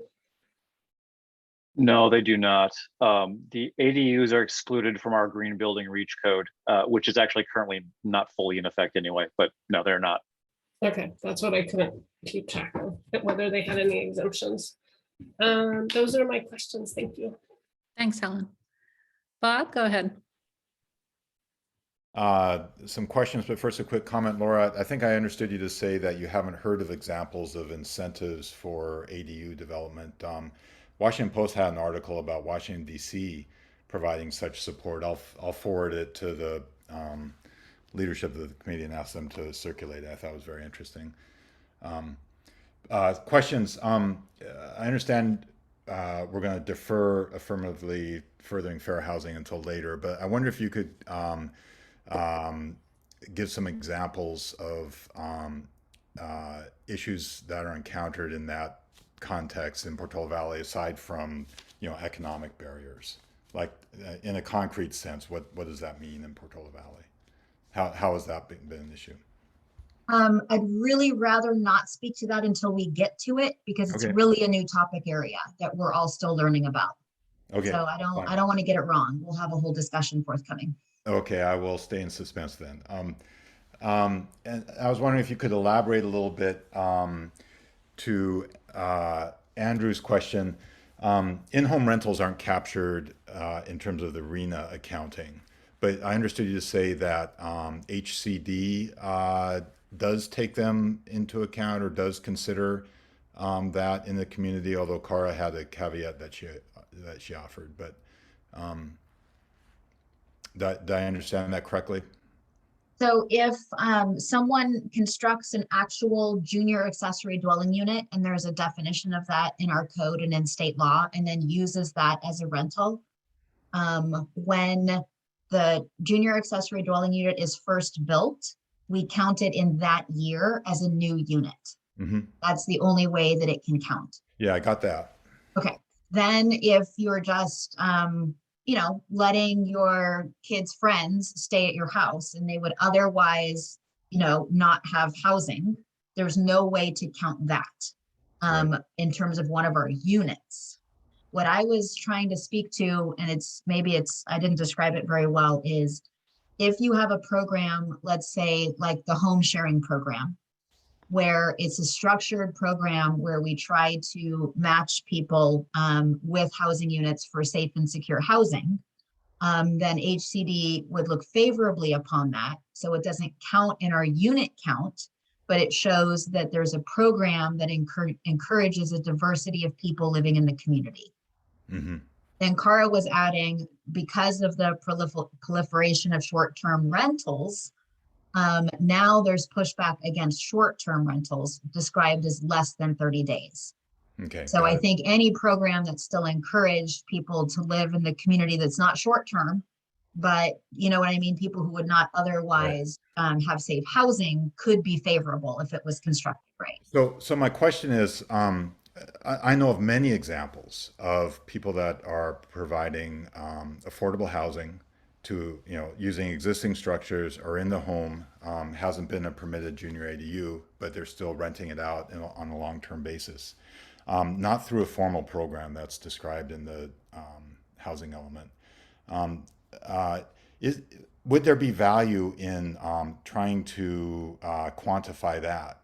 As a community, we are providing, 100 below market rate units. They don't count for our RENA obligation, but nevertheless, that's that shows an effort as a community that we are, making a positive contribution. Would there be value in doing something like that? Yeah, I think there the definitely could be value. And I think it would be consistent with a lot of the things this committee has said about genuinely having an interest in a range of people living in the community without, having a big impact on the community. And so I think, that would be, a discussion item for the committee to talk about. My question is with respect to HCD's evaluation of our housing element. That's really the value I'm wondering about. I think they could look favorably upon that. They could say, yes, Portola Valley has a menu of things where they're trying to have a positive impact on diversity of housing types. Okay, cool. Thank you.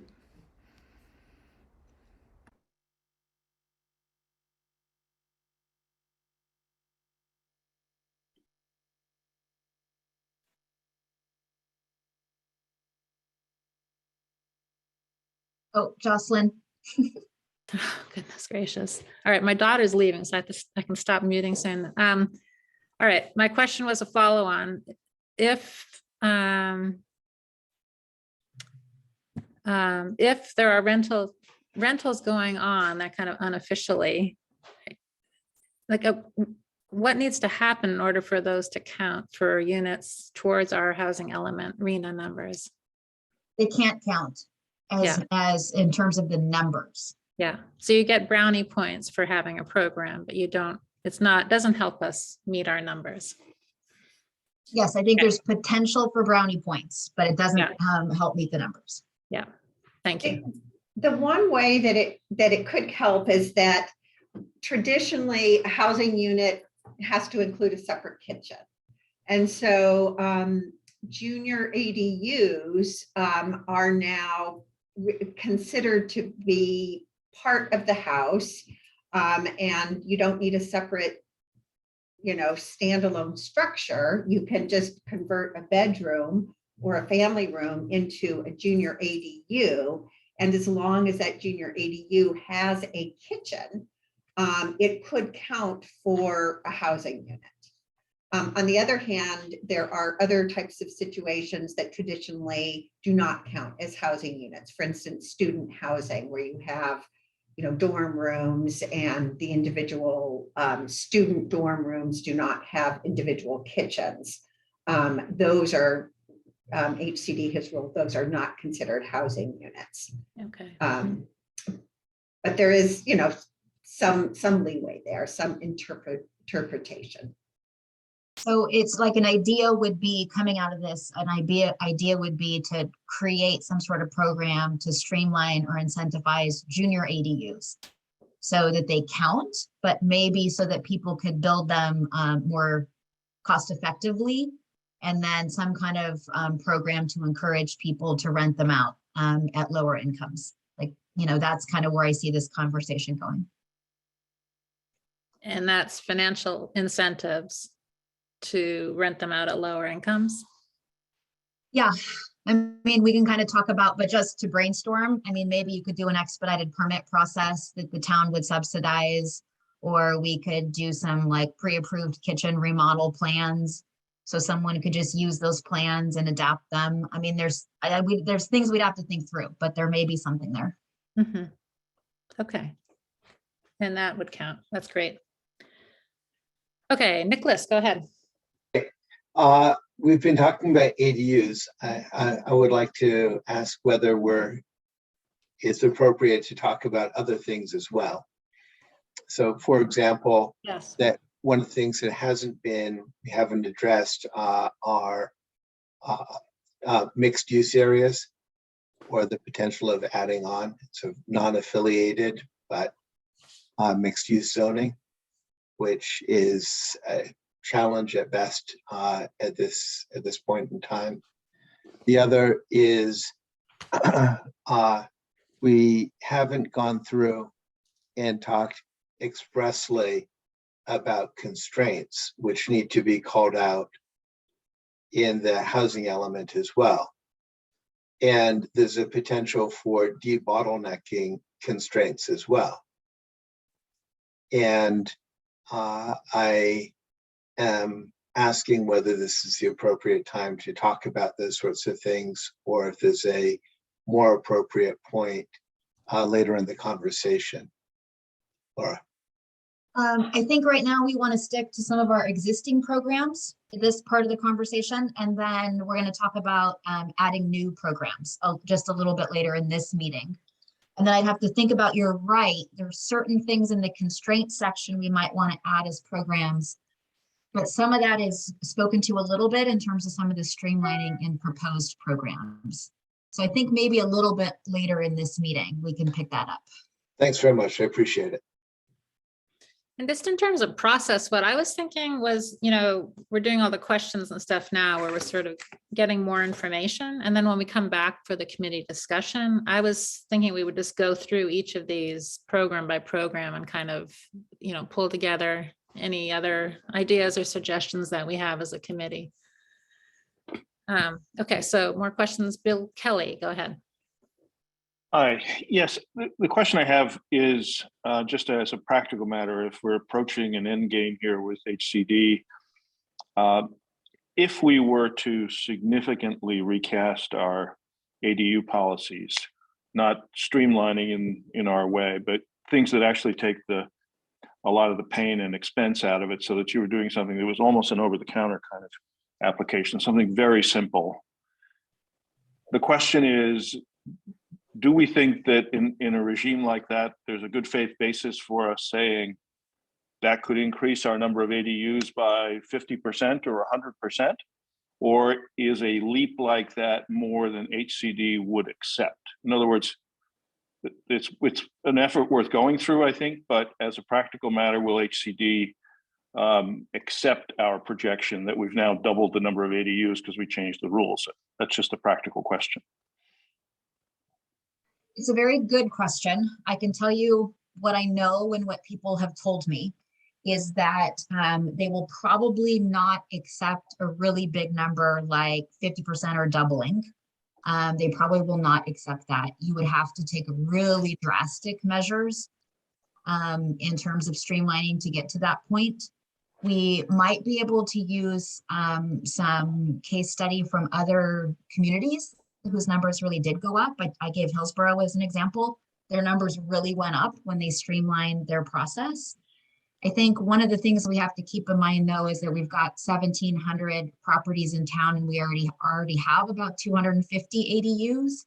So at a certain point, the demand starts to slow down because the people who want them already have them. So I think we need to be kind of realistic about that.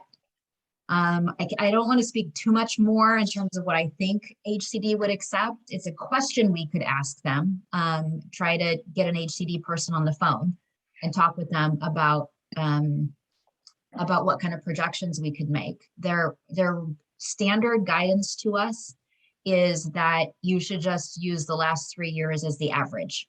And that if you want to do anything other than that, you need to make a case to demonstrate how the numbers are going to be higher. Got it. Okay, that's really helpful. I guess the follow-up question I'd have is, we've talked about the ADU regulations, at least in this group, at a pretty high level of abstraction. We've been told that they're streamlined, other people saying that they're not particularly streamlined at all. I wonder if in some future meeting, we could get a sense of where we are on the spectrum. In other words, if you look at the spectrum of towns on the peninsula, what's the easiest place to build an ADU? What's the hardest place? And where are we on that spectrum? I don't have a good feel for that. But I do like the idea, since everybody seems to agree that ADUs are in some ways the path of least resistance here. I'd like to explore the idea of being as aggressive as possible in paring back the regulations such that we could give ourselves at least a good faith basis for claiming a meaningful increase. We may get it, we may not get it, but I'd like to be able to have that discussion in concrete terms, because it seems to me in these discussions, you're always better off saying, here are the very substantial changes we're making. It's not just that we're streamlining it, we're actually doing some radical surgery. That's all. How do you feel about that idea, Laura? A couple points. Your points are very well taken, Bill. My reaction is a couple of things. Is that first of all, we have physical and safety constraints that a lot of communities don't have that are built into our process now, and that was based on very strong community interest. So some of the obstacles that we have are intentional obstacles related to safety, specifically fire safety and geologic safety. Even if you're not one of those properties, because of our topography, it's not as easy as just 3D printing an ADU like you see, do you know what I mean, in a glossy magazine, and someone just sets it down on your property. So most of our properties, you're going to have to do some kind of geotechnical investigation. And most of our properties, you're going to have to produce civil plans just to be able to show that the ADU is going to work there and it's going to be safe and meet the code. And just the civil and the geotechnical work is in the tens of thousands of dollars, right? Or you could have $35,000, Understood, but something's got to give here, right? Yeah. And so that's why, I'm less worried about, honestly, the building falling down than I am about it burning down. And I think we have to be willing to take some risk as opposed to the usual, let's hire a pair of dueling geologists for them to have a discussion about things. I mean, I've been through that drill myself, and it seems wasteful at best. So again, I would suggest we consider a somewhat radical reimagining of this, with the idea that we will, but only really if we think we will likely get credit for it in this process. I'm trying to be very practical about this. So if we're talking about the number of units that we're talking about producing with ADUs, doesn't get us all the way. And I just want to make sure that this committee, you know what I mean, understands that. I think we could potentially find a way to increase the number of units, but it's not going to be really dramatic, right? So let's say right now the number is 80, and maybe we could get to 100. Maybe we get to 105, but we're not going to get to 160. We're not going to get much farther than that. And things have really changed, and I don't want to diminish and always be looking backwards, but the Planning Commission spent about 25 hours of deliberations on the ADU ordinance in 2018, and then another 16 or so hours on deliberations in 2020. So we would want to build on their previous work, not get rid of it, but just say our situation has changed. How can we build on what Planning Commission has already done and just adjust for our situation? We wouldn't want to start over after all that work they've done. So Laura, is it appropriate for this committee to delve in a little more deeply into the ADU process and requirements that exist and discuss whether there's any tweaking we can do?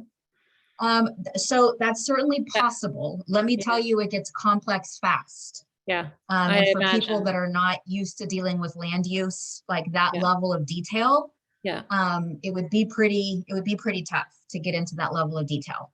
Is it more of an issue that the Planning Commission would take up, or? Yeah, some other probably body? more likely this committee would come up with broader recommendations and then ask the Planning Commission to implement those broader recommendations, and so that they could do the nitty-gritty.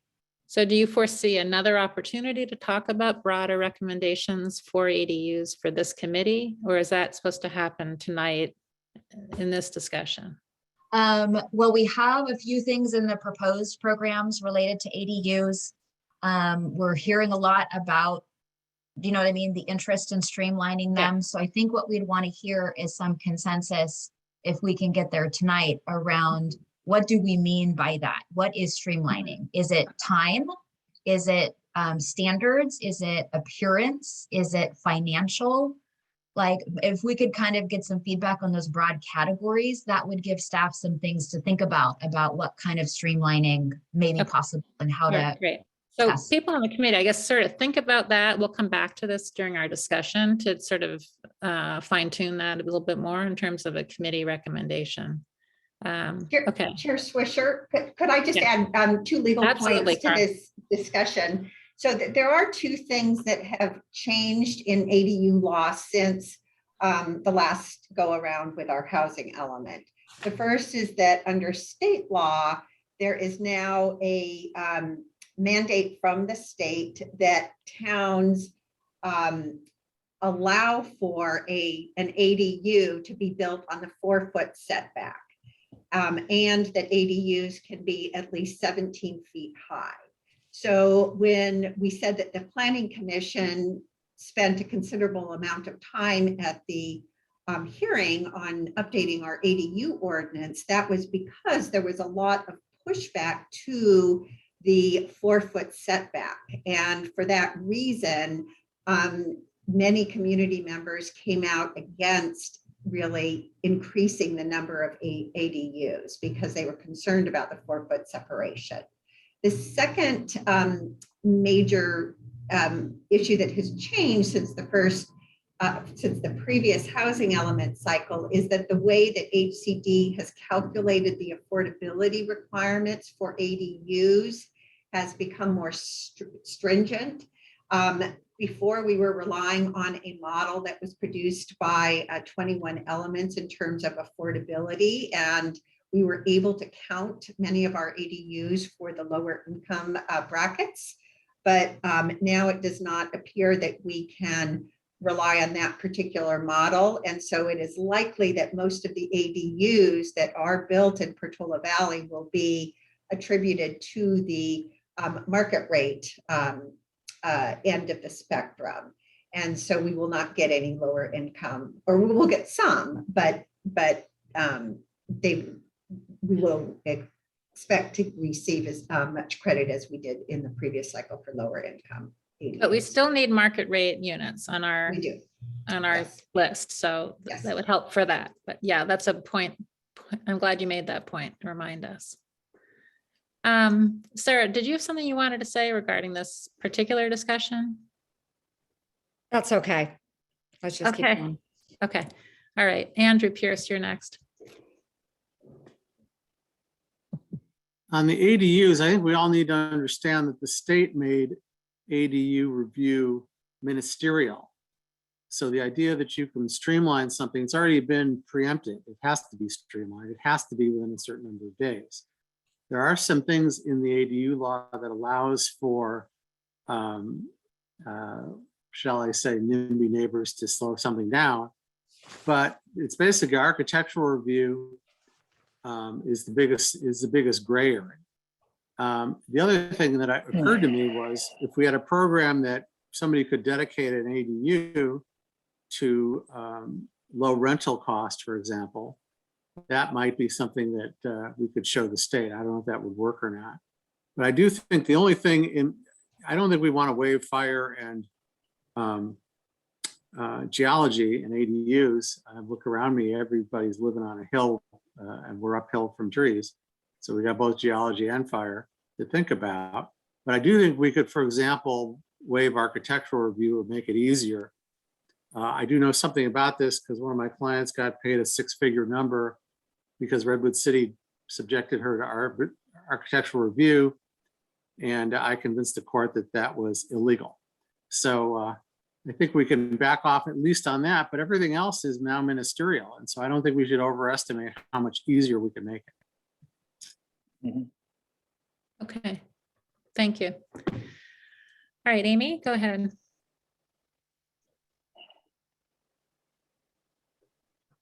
Sorry, I think I just mistakenly had my hand up. My question was already answered, so. Okay. Great. Bill, Helen, is your hand up intentionally? Am I next? Yes. Okay. So my question goes back to what Cara said. Are we, for the ADUs, are we doing the standard 30, 30, 30, 10% split, or the fair housing split of 5, 30, 50, 15? Or is it something else for where our ADUs would probably land? Or is that still to be decided? It's still to be decided. So in last time when we were looking at sites and we gave you a table, that table was using the fair housing split that had the lower number of low income units. The other smaller jurisdictions in the area seem to be going with the 30-30-30 split. And then we were still trying to reach out to HCD to get their feedback on what they thought was the more appropriate split for us to use. So it's still an open question. And that is what Cara was talking about, right? Yep. Okay, so that's still to be decided. Also, I did want people to know that the town of Atherton, they tried to have their dorm rooms, the new dorm rooms developed at Menlo College counted as housing, and HCD would not accept that because they were not considered permanent housing. Just to give others like another point of reference for people. That's my question, comment. Thank you. Thanks, Helen. Sarah, jump in. Yeah, I think my question is a little bit more on process specifically for tonight. When I'm like, is the goal to get the committee to comment on all of the programs that are on this document? Because I feel like we're talking about things like, for instance, ADUs, but then they're further down in this document. So I'm just trying to understand, like, Laura, what is the outcome you're looking for as we go through this document? Do you hope that we're going to be commenting on all of these things on here and giving to the degree feedback? that we can. Pardon me? Yes, to the degree that we can, that is our hope, that you can comment on everything. Now there's overlap and it was a little bit hard to structure with the existing and proposed. Right. Yeah, I'm wondering So if we we're go talking a more lot. to, I'm just worried about how, because we're talking like a lot. We probably spent, I don't know, 30 plus minutes on ADUs alone, but then we have to talk about ADUs again. So I guess I'm just wondering process wise, is there more, should we just go to the focus on the programs new? or? Yeah, I would, at this point, I would go to the new programs. Adrian's just going to give an overview so that we feel like you're conversant on the new programs. You had them all in your packet. Then we'll take any questions just on the new programs. And there's going to be a little overlap on ADUs. We don't have to have as big of a conversation since we were already just having one. Great. Thank you, Laura. I'm just going to pull that up. There's a number of resident questions. Yeah, do we go do some questions and then come back, or you want to? I think we'll just do an overview from Adrian on the proposed ones, because then the public, I think, will better understand the whole context. Okay, sounds great. Okay, thank you. So we have 7 proposed policies and then a series of suggested programs that fall under each of the policies. So the first one is promoting multifamily and higher density housing through rezoning and other programs. So this is obviously still up in the air. We haven't made a decision yet about this particular type of zoning in the town. We presume we're going to have some type of multifamily zoning in order to meet our RENA, but that's really as far as we are right now. But assuming we do go ahead and move forward with that, some of the potential programs that we could be looking at are creating the new zoning district that allows for multifamily. And then, Adrienne, I'm sorry, I'm sorry to interrupt. Can you zoom a little bit more just to sure, yeah, make no the problem. type a bit larger? Yeah, let me see if I can do that. Uh-oh. If not, then don't worry. Yeah, it's not letting me right now. Which Okay, is that's fine. Go ahead. We all have it on our packets. Okay. All right. So part of that process of establishing a multifamily zoning district would be looking at establishing development standards so that the town could have some control over what that built product looks like. And we would stipulate how to manage greater intensity, increase floor area ratios, height limits, minimum lot sizes, you know, putting some actual instruction behind that and defining some limits on that. We could also look at something called form-based coding as well. And basically a form-based code is a land development regulation that uses physical form and the relationship between building facades in the public realm to guide development. So there's a heavy emphasis with form-based coding on making sure buildings are compatible with its surroundings. So the focus is more on physical form and less about separating uses. Traditional zoning is very focused on separation of uses.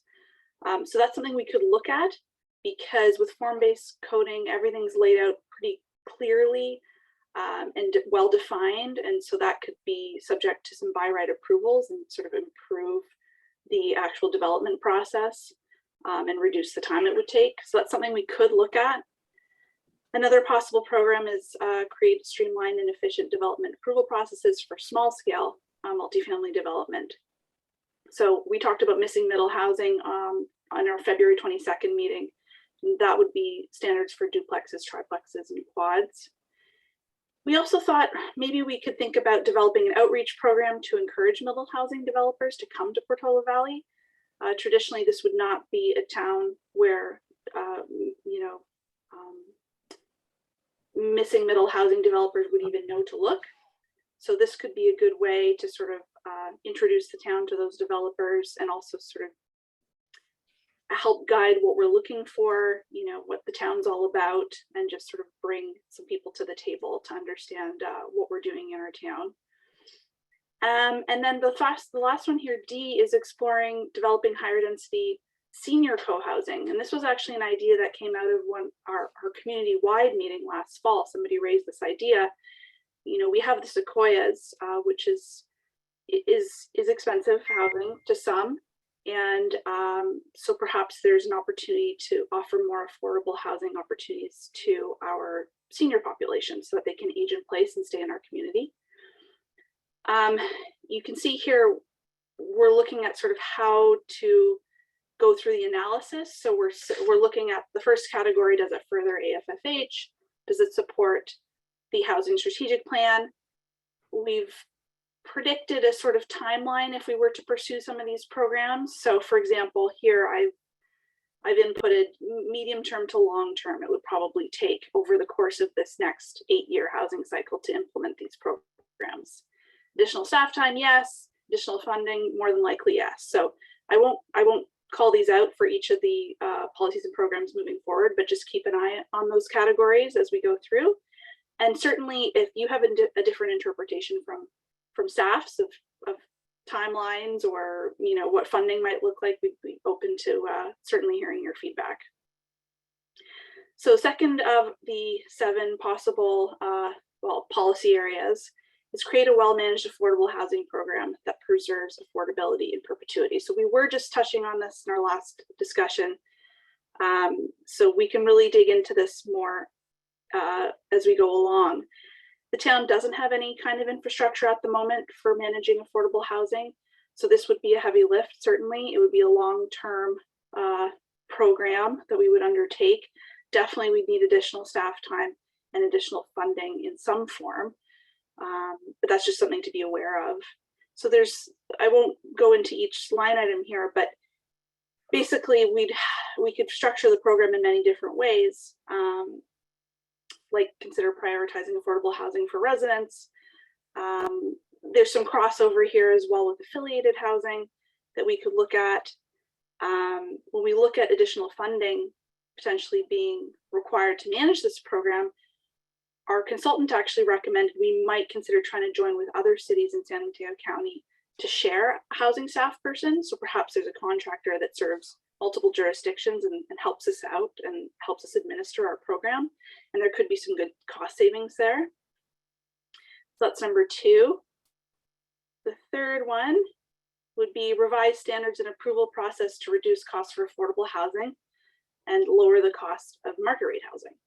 So perhaps there's some opportunities here to make this a more streamlined process, a more affordable process, including looking at reducing parking requirements, for example, providing additional flexibility in development standards for affordable housing in particular, and establishing clear and expedited approval and permitting processes, maybe for modular or manufactured homes. So maybe if there's a certain product that we vetted and we think could work in certain applications in the town, that could be a streamlined process. We were just talking about this. So that could be something to look at. Number 4, develop housing on town-owned or non-profit owned parcels. Again, this is some crossover with affiliated housing, but it's something obviously that we want to have a look at. So one of the suggestions by our consultant was to release an RFP for a technical assistance consultant to help do direct outreach and work with nonprofits and religious institutions to help them.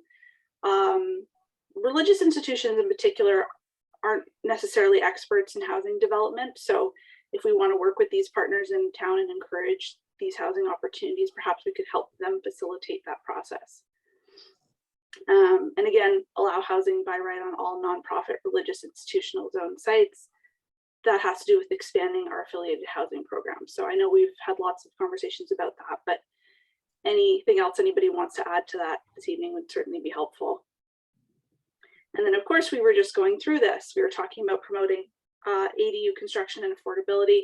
I did take a note in the comments section for Bill's suggestion about drastically streamlining the ordinance if there's an opportunity there, and if it'll translate to HCD credit, which of course is up in the air.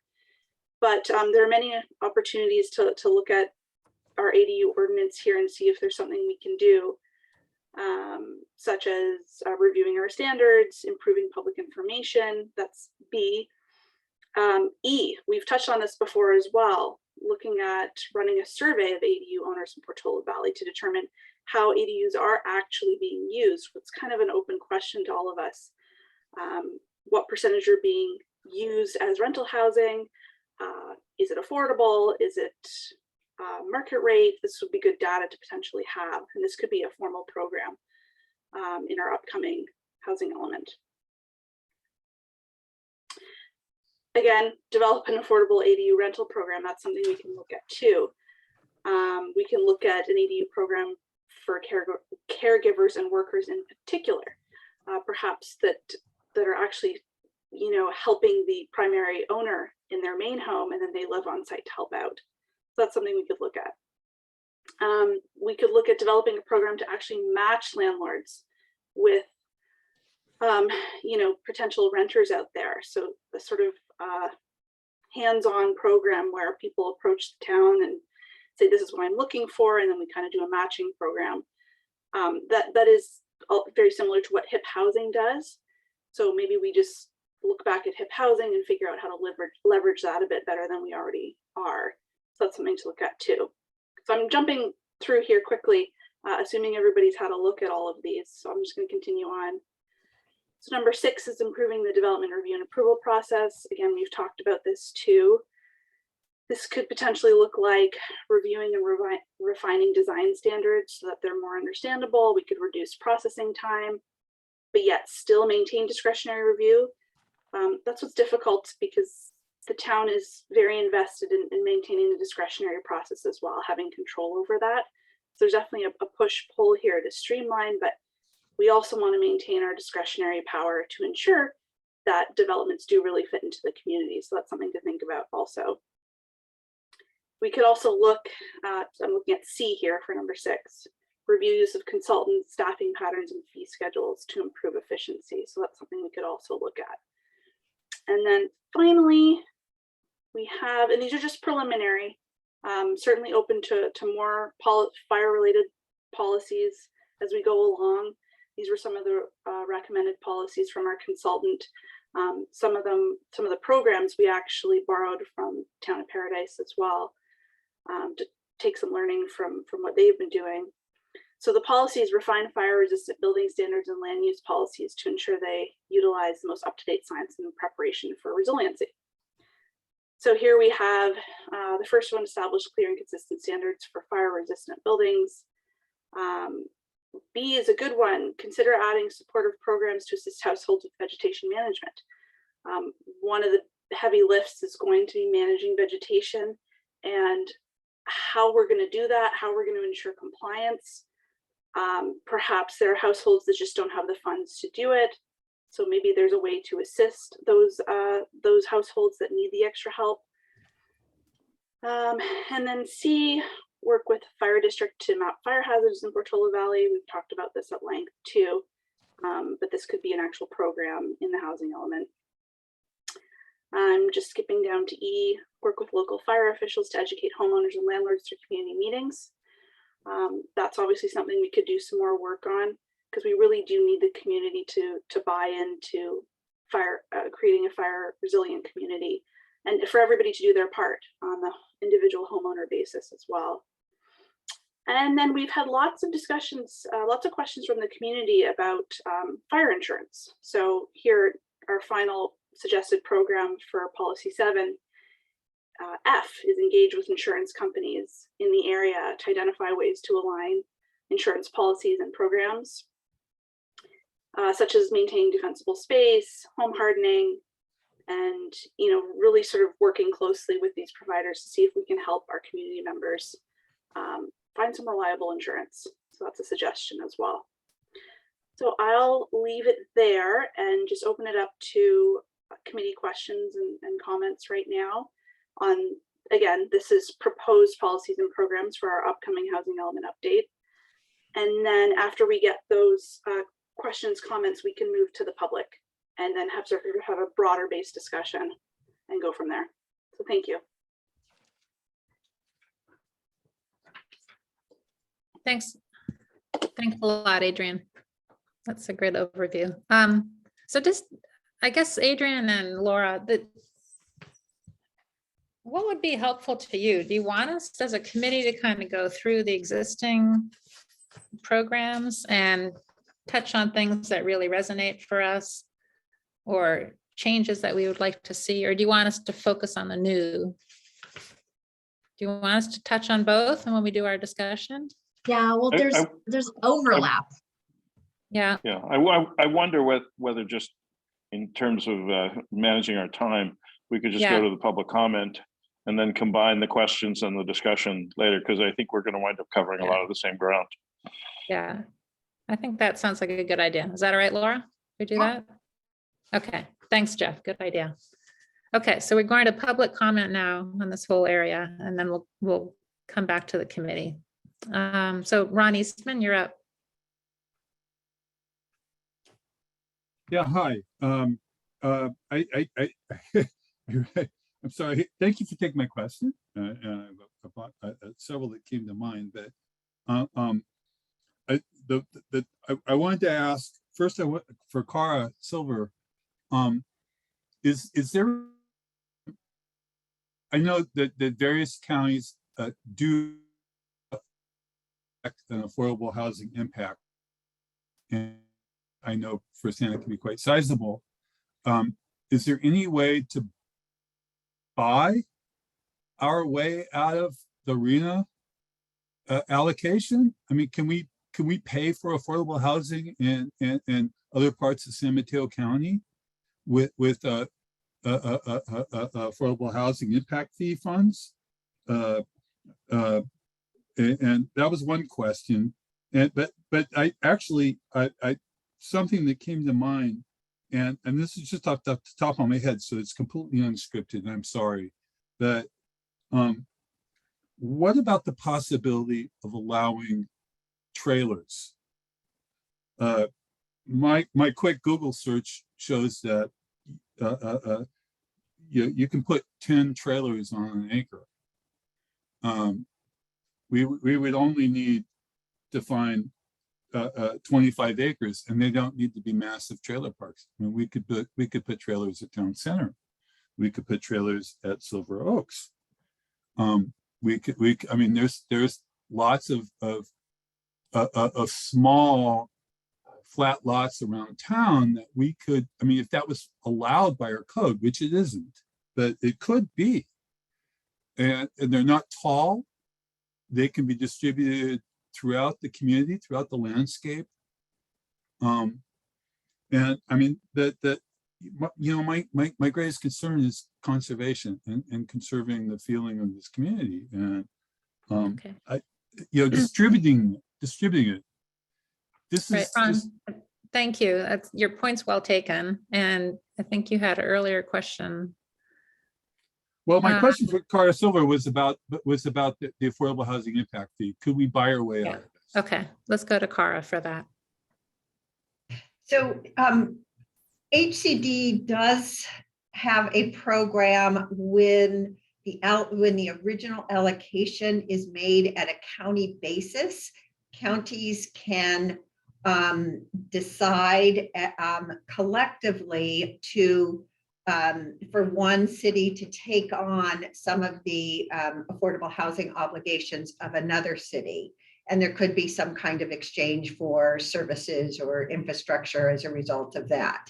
In San Mateo County, I think that was done in the 5th cycle, but in the 6th cycle, San Mateo County elected not to do that. So that opportunity has passed, and we don't have that ability to transfer our RENA allocation to another city. In terms of trailers, I think that the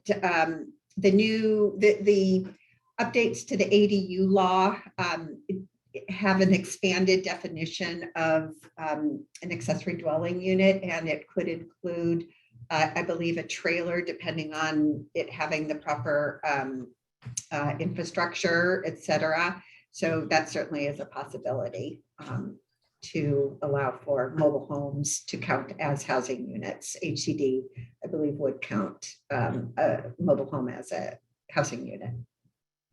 Thanks, Cara. Mary Hefty, go ahead.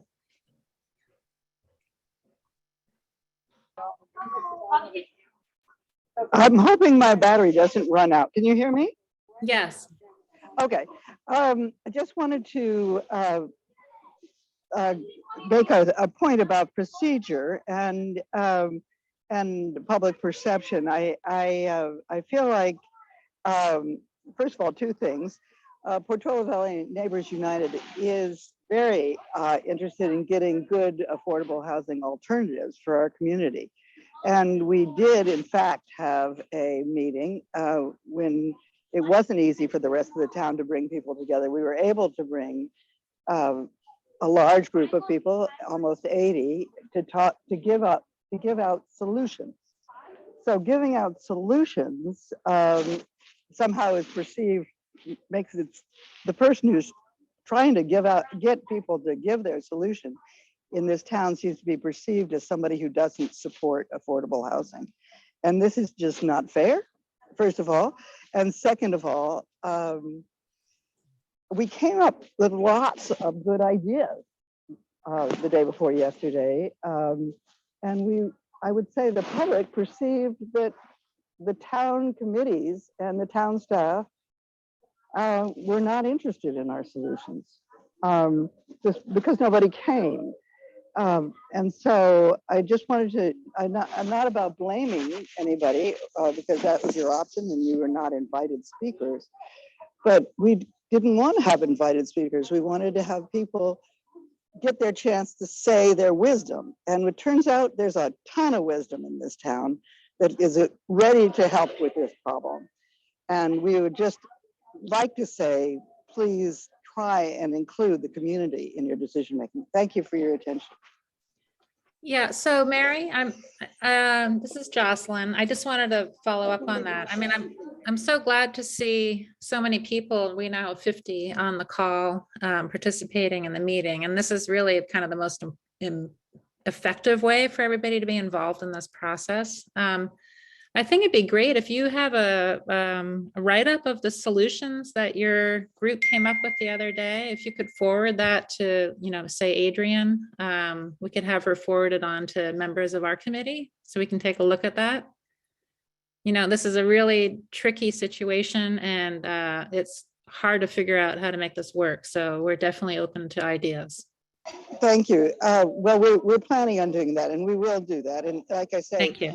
We wanted to have a moment where people could actually feel not frustrated and not time pressed. And we kept it to an hour and a half, which makes all the difference as far as respecting people's time. I appreciate it, Mary. Thanks so much. Okay, Karen, you're up next. You've got 2 minutes. Hi, I had another idea.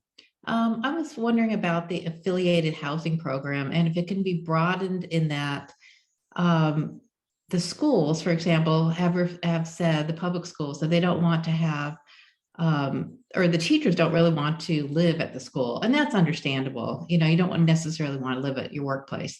So could it be broadened that that affiliated housing program for the schools could house somebody that worked at PV Garage and vice versa, and something of that kind of nature, because there is quite a bit of land at the public schools and they could use the money.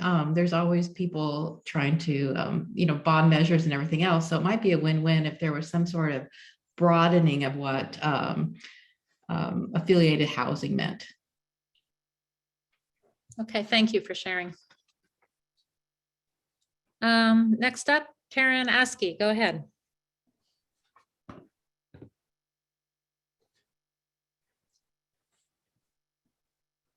Karen doesn't seem to be up. I see Bob Adams now.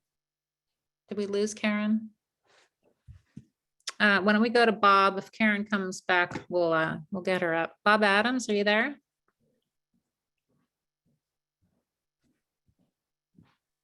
Bob, you're muted. There you go. I'm muted twice. Two things. One is I'm following up on what Bill Kelly said, and I'm going to spend just a minute on ADUs. One is you have ADU-like facilities already in town that aren't ADUs, and a number of them are pool houses or outbuildings that are not currently set up as ADUs. But that's a place that you could create an incentive system to have people create those with limitations on them being low income. And consequently, if they did, you'd have many more low income buildings that are already there and available. And then the second part of that is you'd need to let people know that that actually would be opportunity for them, and a direct mailing to the entire town on people and letting them know that there's an incentives for those kind of units could greatly help the number of ADUs. I don't know how you would argue with the state about the number of those you could have, but you would certainly have many more. If you did that before the end of the year and you had a mailing before the end of the year, you could show how many people came in and had applications and have an incentive for applications being put in this year. So I don't know if by having them put in this year that you lose the benefit of the housing for the next cycle. That would be one thing I don't know. So Kara can help me answer that question. The second is that the multifamily districts, they will need to be distributed through town according to the state. They do not want concentration of housing in any one place, especially for lower income. And Laura had that in her notes for the meeting, for the council meeting on Wednesday. So thank you. Thank you. Okay, next up, Dale Fow.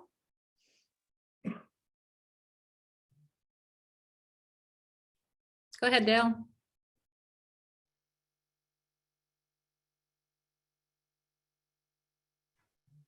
Now can you hear me? Yes. Great, thank you very much. I've been listening to some of the comments, particularly about the programs and so on. And I think this committee is at a disadvantage because we have not finished or even seen the safety element. I've been talking about this for months. I believe the consultants have been working on the safety element as long as they've been working on the housing element. We haven't seen anything. We haven't heard anything. And I'm afraid, and there was also a letter that went out from 3 town committees to the town council suggesting some ways to move the safety element forward. I think this committee is a serious disadvantage without understanding and having the safety element completed and in front of you before you not only consider where to put housing, but all of these programs to support that housing. Thank you. Okay, thanks for your comment. Okay, next up, I just see your phone number. I don't see your name. I'm sorry. 678.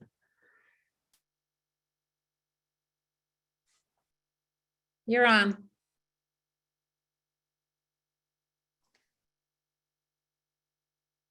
The person with the phone number 678, I can't see it all now. 7562.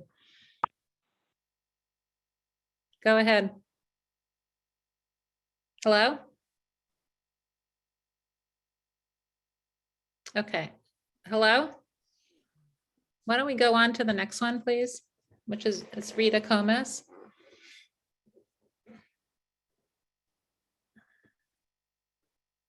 Thank you for taking my comment. With all of this talk about, what we have to do for housing and all the different options of we can put housing here and put people there, and all the problems of if we don't do this, we'll get fined this way and we might get fined that way. But I don't hear people talking about the safety element. And the other thing I don't hear, which, I've talked to people today and had calls and Zoom calls today, and seems like everyone in town had infrastructure issues with their internet or with their phone about the infrastructure of this town. How are we going to plan for all of these units when we can't even call each other or have a Zoom call between each other now? And there's, I attend a lot of these meetings, but I don't hear someone talking about infrastructure. I know that there's money put aside for undergrounding, but then nothing has started with that as of, that I know of, as the last comment that was made about it, that project hasn't started yet. But when will that start? When will that go along with this housing plan as it should? And that's even just for the current residents of this town. That's not even talking about how we're going to do the capacity for possible over 300 new units. But thank you. Please think about these things, not just the safety element, but the basic infrastructure and also the bus services that had been canceled. How are these people going to get where they need to go if they don't have vehicles? Thank you for listening. Thank you, Rita, for your comment. It might be helpful, Laura, to do just a 2-second recap on the timing of the safety element with the housing element, how that's going to kind of come together. So the key studies from the safety element process that are important for the housing element group to consider, we front loaded those. And so that's why we had the constraints maps that we generated. Those were all safety related. So those were developed by our safety consultants. So those composite constraints maps that you looked at over the last 2 meetings were a result of that. That's why we had the special meeting related to fire safety with the guest speakers to provide information on that. Safety elements and housing elements are being done concurrently by the majority of cities in California. However, some people are trailing their safety element behind their housing element. My latest information is that there's 8 cities in San Mateo County that haven't even started their safety element yet. And so we really wanted the safety to be a major aspect of the housing element discussion. So that's why we formatted your content, your materials, and our mapping to emphasize the safety aspects. So that's Thank it. you, Laura. That's terrific. Thanks. Nan Shostak, you're up next. Okay, am I unmuted? Yes, I can hear you. Excellent, thank you. I have 2 quick points to make. One is I'd like to reiterate Dale Fow's position. And yes, Laura, just heard you. Thank you for explaining the relationship between the two, the housing element and safety element. But I think once the safety element committee has met, we'll find that there are more constraints than were shown on the maps. So that will probably limit, in ways we can't predict right now, sites for housing. So that's one point. Second point is during COVID, my daughter and son-in-law were with us in our ADU, rent-free here. So I don't know whether that counts as low income. For us, it was low income. They were with us for 18 months, and my daughter grew up here, but her husband got to appreciate Portola Valley and the natural environment, loved running on the trails. So he understands the sensibility to nature here. He entered the competition that you mentioned, I guess Adrian mentioned for Sonoma, Napa counties, for the ADUs to have pre-approved ADU designs, and he won. So his ADU is one of their pre-approved designs. And to me, it makes so much sense to do something like that here, to have a set of ADUs that most people would accept, and just have them sort of on the shelf, so that the process for building an ADU could be really, really streamlined. And thank you. That's a great idea, Nan. Thank you for suggesting that. Okay. I just wanted to, there's a couple calls ago, somebody mentioned that if we don't get the housing element in time, that there are fines to be paid. That is true, but the even more consequential thing that is highlighted in the mailing that Laura pointed out before is that the state can actually come in if they want and take over our whole housing approval process. So, that's kind of the scariest thing for me, and the huge incentive for me to work on a solution that will work for our town. I don't want that to happen. And I think the kind of housing that we have in mind is like the Willow Commons project that's already been approved, which will be going up near Roberts, and it'll have 13 affordable units. And it's very kind of in keeping with Portola Valley design.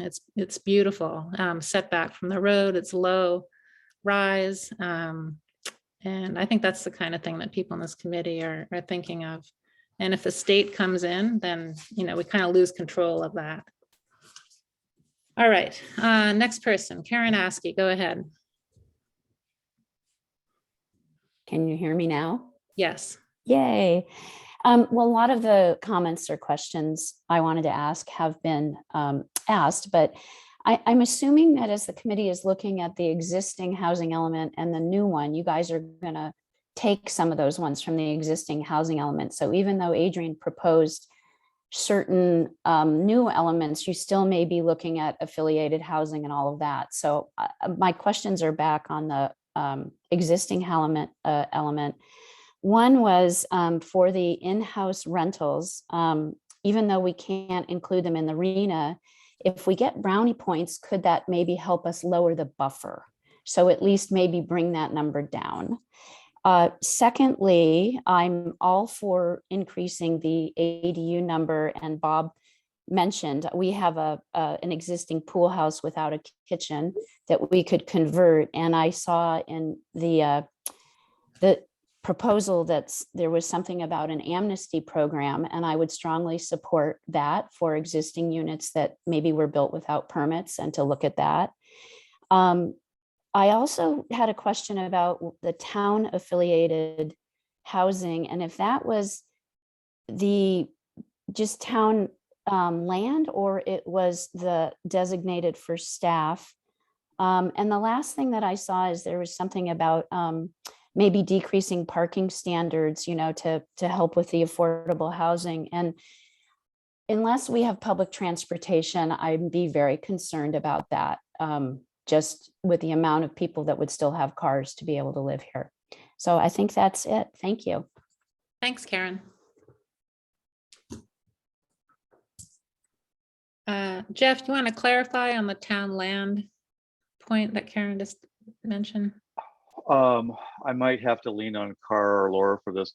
The town affiliate the affiliate programs are generally geared towards people who are employees of the institution. So the town, as a member of the affiliated housing program, would be catering primarily to town employees or staff. That's my understanding of that, and would be developing on any land the town itself owned or could acquire. So I would, if the town is now part of or proposed to be part of the affiliated housing program, as an affiliated partner, the town would develop sites on its own land or land it could acquire and offer it to town employees.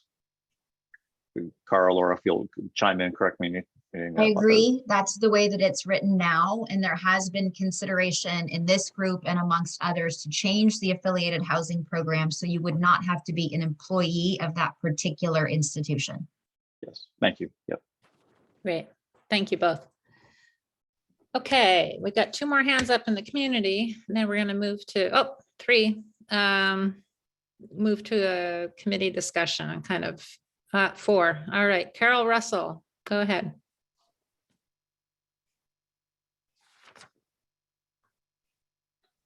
Carol? Can you hear me? Yes. Okay, it's Bill Russell. 2 quick points. That's all right, that's okay. 2 quick points. One is the use of ADUs, I think, is an exceptionally good idea that we need to develop further. The town of Piedmont, for example, in their plan, had 3 pre-approved ADU plans that could be used by the residents. It is a voluntary plan that I think would attract a lot of attention and approval by the members of this town. The problem areas that I see are when you try and force somebody into a position which affects the beneficial enjoyment of their home and affects them in a very negative way financially. And that relates to the concept of creating a new zoning district that allows for multifamily housing. It is extraordinarily difficult to decide where is that district going to be when you're talking about property that has already been developed and is worth millions of dollars. And when you know to a certainty that if you do rezone that to a multifamily use, you're going to substantially affect the value of the homeowner's property. So as an alternative to that, I would ask that we emphasize not only ADUs, but also the development of land, vacant land that is owned by the town, either by making it available to developers at a reasonable price, or if it's determined that we don't quite have enough land for that purpose, converting some of the open space back to usable land for reduced cost housing. Those are my thoughts. Thank you for sharing, Bill. Okay, next up, the mysterious person, 851-787. Yep, Hello? that's me. That's me. It's Who's Maida that? Jones. It's Maida Jones again. Hi. Hi. I'm going to repeat something I've said in the past that only seems even more sensible now after listening today, and that is what I think is called the junior ADU, where people can put apartments, I don't know what to call it, but independent apartments within their homes. A A lot of us have quite large homes. I'm one of them. I think I mentioned before that between $30,000 and $50,000 would cover the cost of converting my lower level into a completely independent with its own entrance apartment. This would not impinge on my living space to any material degree because that area in my home is used just for guests at the moment and has been for 22 years. It does not require any new land. It does not require earthquake or fire issues to be solved. The only thing it would include that we've discussed as a problem is traffic, because presumably whoever lived there would have some sort of transportation. We live in the country. It's not realistic to think that people with no cars are going to move to Portola Valley. But this is not a major expense for homeowners in our town. And by the way, had I done this, I would have rented it out at below market rates because I would have been looking for someone to help. And I actually had someone living here for 2 years who was paying me $600 a month for the lower level of my house. You have a lot of homeowners here who do that for people who already work for them, who want to help. That person lived here for 2.5 years. I just want you to know that this should be stressed in the plan because it has very few ancillary costs. Mhm. And there are more people than you perhaps admit or can imagine that might be interested in this. Thank you. Yeah, that's really, no, it's a really, I'm glad you're emphasizing that point. And I think personally, I hope our committee does focus on that as a something we talk about. Christy Corley, go ahead. Yes, I just wanted to make sure that this committee knew, and I'm sure Laura already knows, that the HCD was recently audited for the RENA calculations, and a report came out last Thursday. They have a one-page fact sheet and a very long report. So I do think that that should be available to this committee and also those making decisions. I don't know if it'll affect these RENA numbers, but I assume they will be implementing the changes for at least the next cycle. So we are not sure what will become of it, but it is a very recent audit by the California auditor. Thank you. I also have a few other things. There is a bill out there that will possibly be passed, we don't know, that will bring up the ADU height to 25 feet from 16 or 17 feet. So that brings quite tall ADUs, and the height would change if it was to be passed. I also would encourage that the town consider implementing a impact fee to all developers. And this is against what Mark Berman bill that he is proposing. And he does not want to have impact fees on developers. But I think if we need to bring in money for such things as water, sewer, roads, transportation, whatever changes we need to make, we need to look at funding those infrastructure fees. So I'm not sure what we're thinking in that area as well. I also, if we're going to do the inclusionary housing, are we doing deed restricted for 55 years, or would we consider 99 or in perpetuity? So can you answer that when you're talking about it in inclusionary housing? How many years are you doing that? Thank you. Yeah, Christy, we'll make a note of that, right, Laura? Okay, Greg, go ahead. You're up.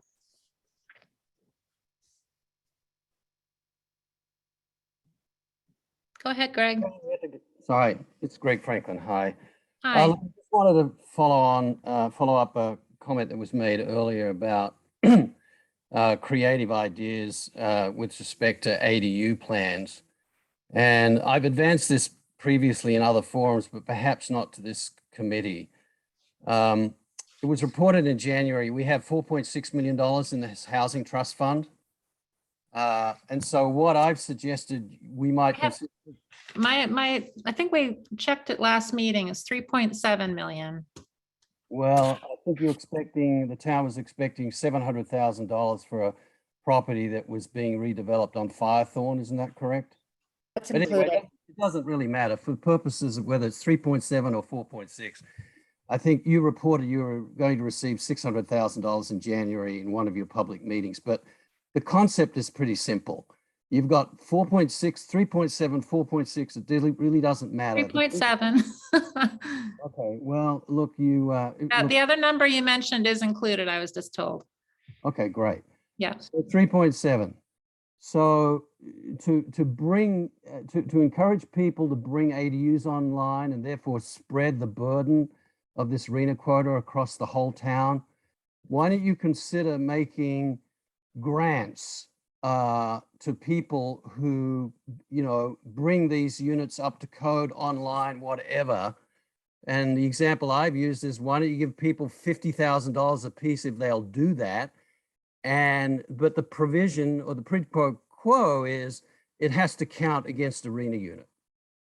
Okay, so if you just do that math, 3.7 to 50,000, that's 54 RHNA units, right?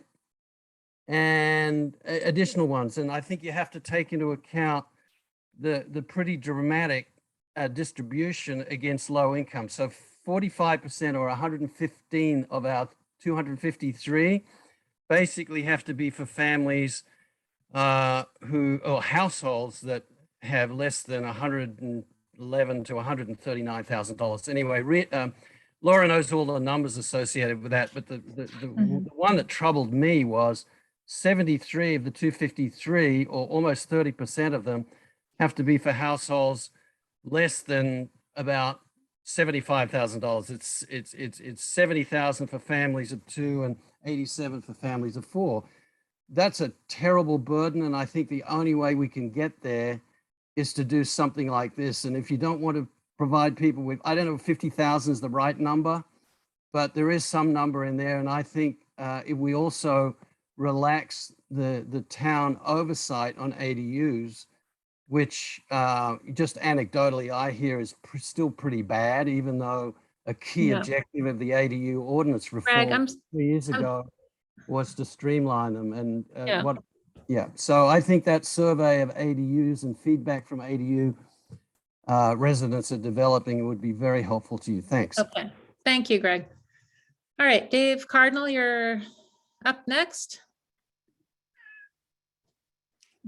I have one clarifying question and a quick comment. We've been talking. Please fasten driver's seatbelt. I don't think that's me. Sorry about that. Start over. Yeah, I have one clarifying question and a quick comment. On the question, we've talked about, let's say, Glen Oaks for Stanford, which could be great, but missing in this conversation has been any inclusion of the Portola Terrace Stanford Wedge, which I think is 41 units, including 12 below market rate units that we get, I don't want to say for free, but Stanford's paying for them. So I'm curious if those would count against our total, and if so, can't we bump that up the priority, assuming Stanford is still wanting to build them? And with 40 plus another maybe 20 or 30 at Glen Oaks, we might be able to convince them to add some mass transit to us. That's my question. And my comment is, Jeff, I'm really sorry about the Warriors. Thanks. What are you referring to in particular? Is it they lose again? I didn't see tonight, but I know they're losing like a player a day, which is not a winning strategy. Agreed. All right, that's a separate committee. I'm sorry, gentlemen. All right, Laura, do you want to address the question about Stanford? The Stanford Faculty Housing Project at what's called the Wedge site is already included in our calculations as a pipeline project. So the numbers that this committee has been reviewing, it's already counted. And if Glen Oaks were added and zoned and whatnot, those numbers would be added, like a Yep, projection. those, if this committee decides to add it as a housing site and we find that it's feasible, then those would count for the cycle we're planning for. Yeah, thank you. Okay. We have 40 people in attendance from our community. And now we're going to go to our committee discussion. Thanks to the community members for all your great comments and suggestions and questions. Last one up, Gaz Jeff, 1987.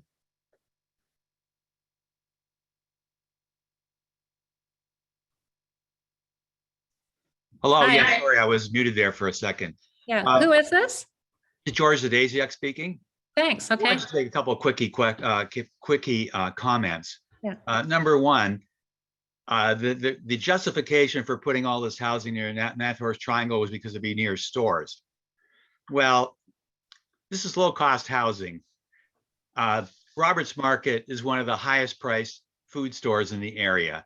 The hardware store is high priced. We have them, and I like having them there for the convenience, but let's face it, if you are struggling for money, you are not going to shop at these kinds of places. You'll go to other places to get. So I think that's the stores there of limited usefulness to people who are watching their pennies.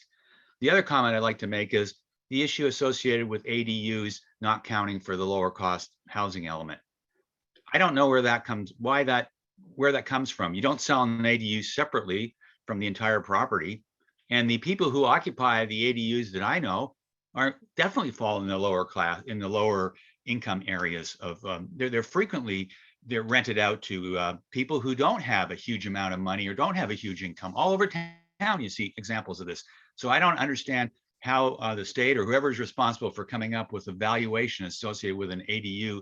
And if this is the state, I think this is an example of something we should challenge, because I think we have real data in town to show that this is not the case. Thank you. Thank you. Any comments you want to throw at Laura right now, or should we go to the next question? Okay, Allison Illich, you're up. Hi. Yeah, okay, quickly, this may be for Kara or Laura, I'm not sure, and it's following on something Bill Russell asked that I've been curious about. We are surrounded by so much open space that's owned by Stanford and different land trusts. And I can't even believe I'm suggesting this. But what is going on with the state and in the courts in talking to open space organizations and Stanford University about releasing some of that land for this purpose? Is there some kind of eminent domain proposal being discussed? That's my question. Thank you. Laura, do you want to address that? I'm not aware of any efforts to release any of the regional open space land for housing. I think that a lot of people would think philosophically the reason to preserve it was so that it would not be developed as housing. In terms of the regional open space trusts like Mid-Peninsula, Post, those kinds of uses. In regards to Stanford, they are developing some of their land in different places. Case in point, the project proposed in Portola Valley and a couple of other of their properties. Stanford does not sell their properties. Even if it's developed, they have long-term land leases with the property owners. So they do not sell it. They only, if they have a need for it, develop it themselves. Thank you, Laura. Julie Fouquet.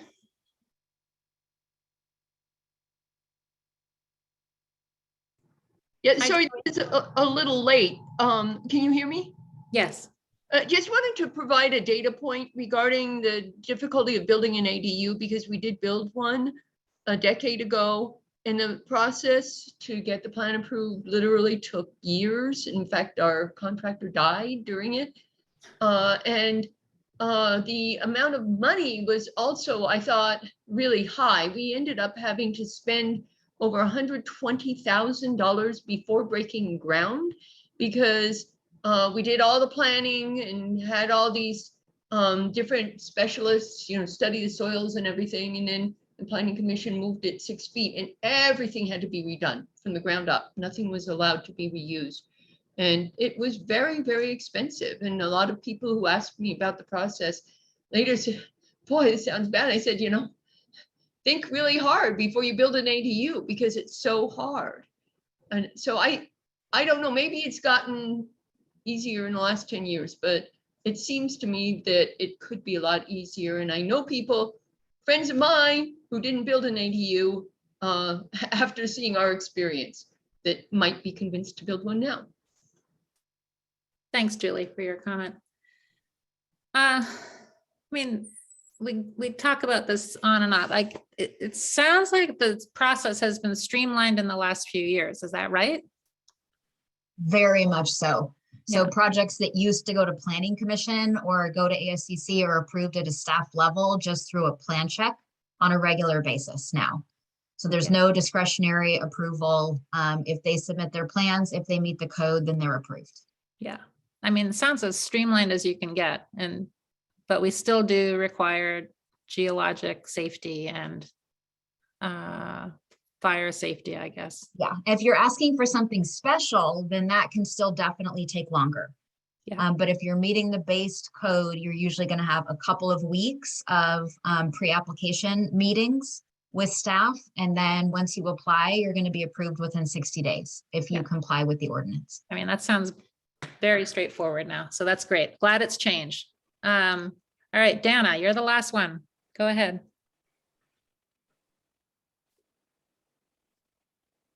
Hi, Dana. Got it? Yes? I can hear you. Yep.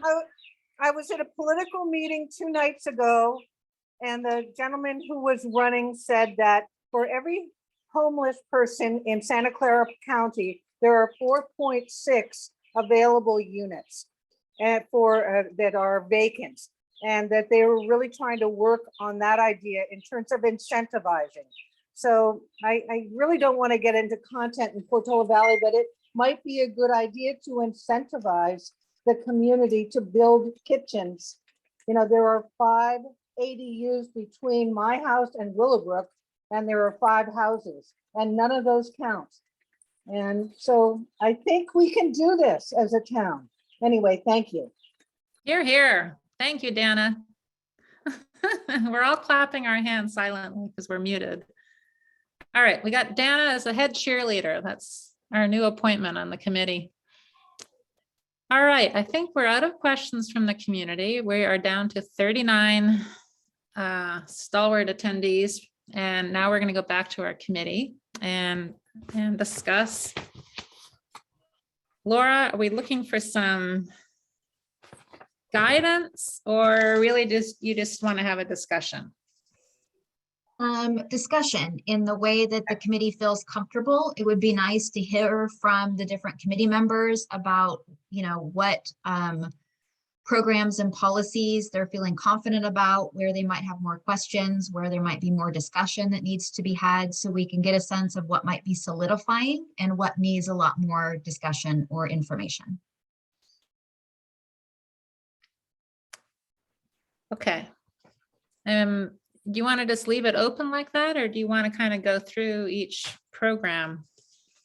I think it depends on how the committee members are feeling. We can bring the programs back up on screen and use that as a guide, or we can go from, committee members just kind of responding. So whatever your preference is, the staff would be happy to accommodate. We've got it set up so we can pull it up on screen and type in also if you want us to do that. Yeah. Can I make a suggestion? Yeah. I'm just wondering, I thought it worked well the way you ran the February 28th meeting, where you kind of went around at the end and asked each committee member just to share their thoughts on things that stood out to them. I'm wondering, I'm just suggesting that as an approach versus having everybody comment on each separately on item. One. Okay, just why from don't an we do efficiency that? Standpoint.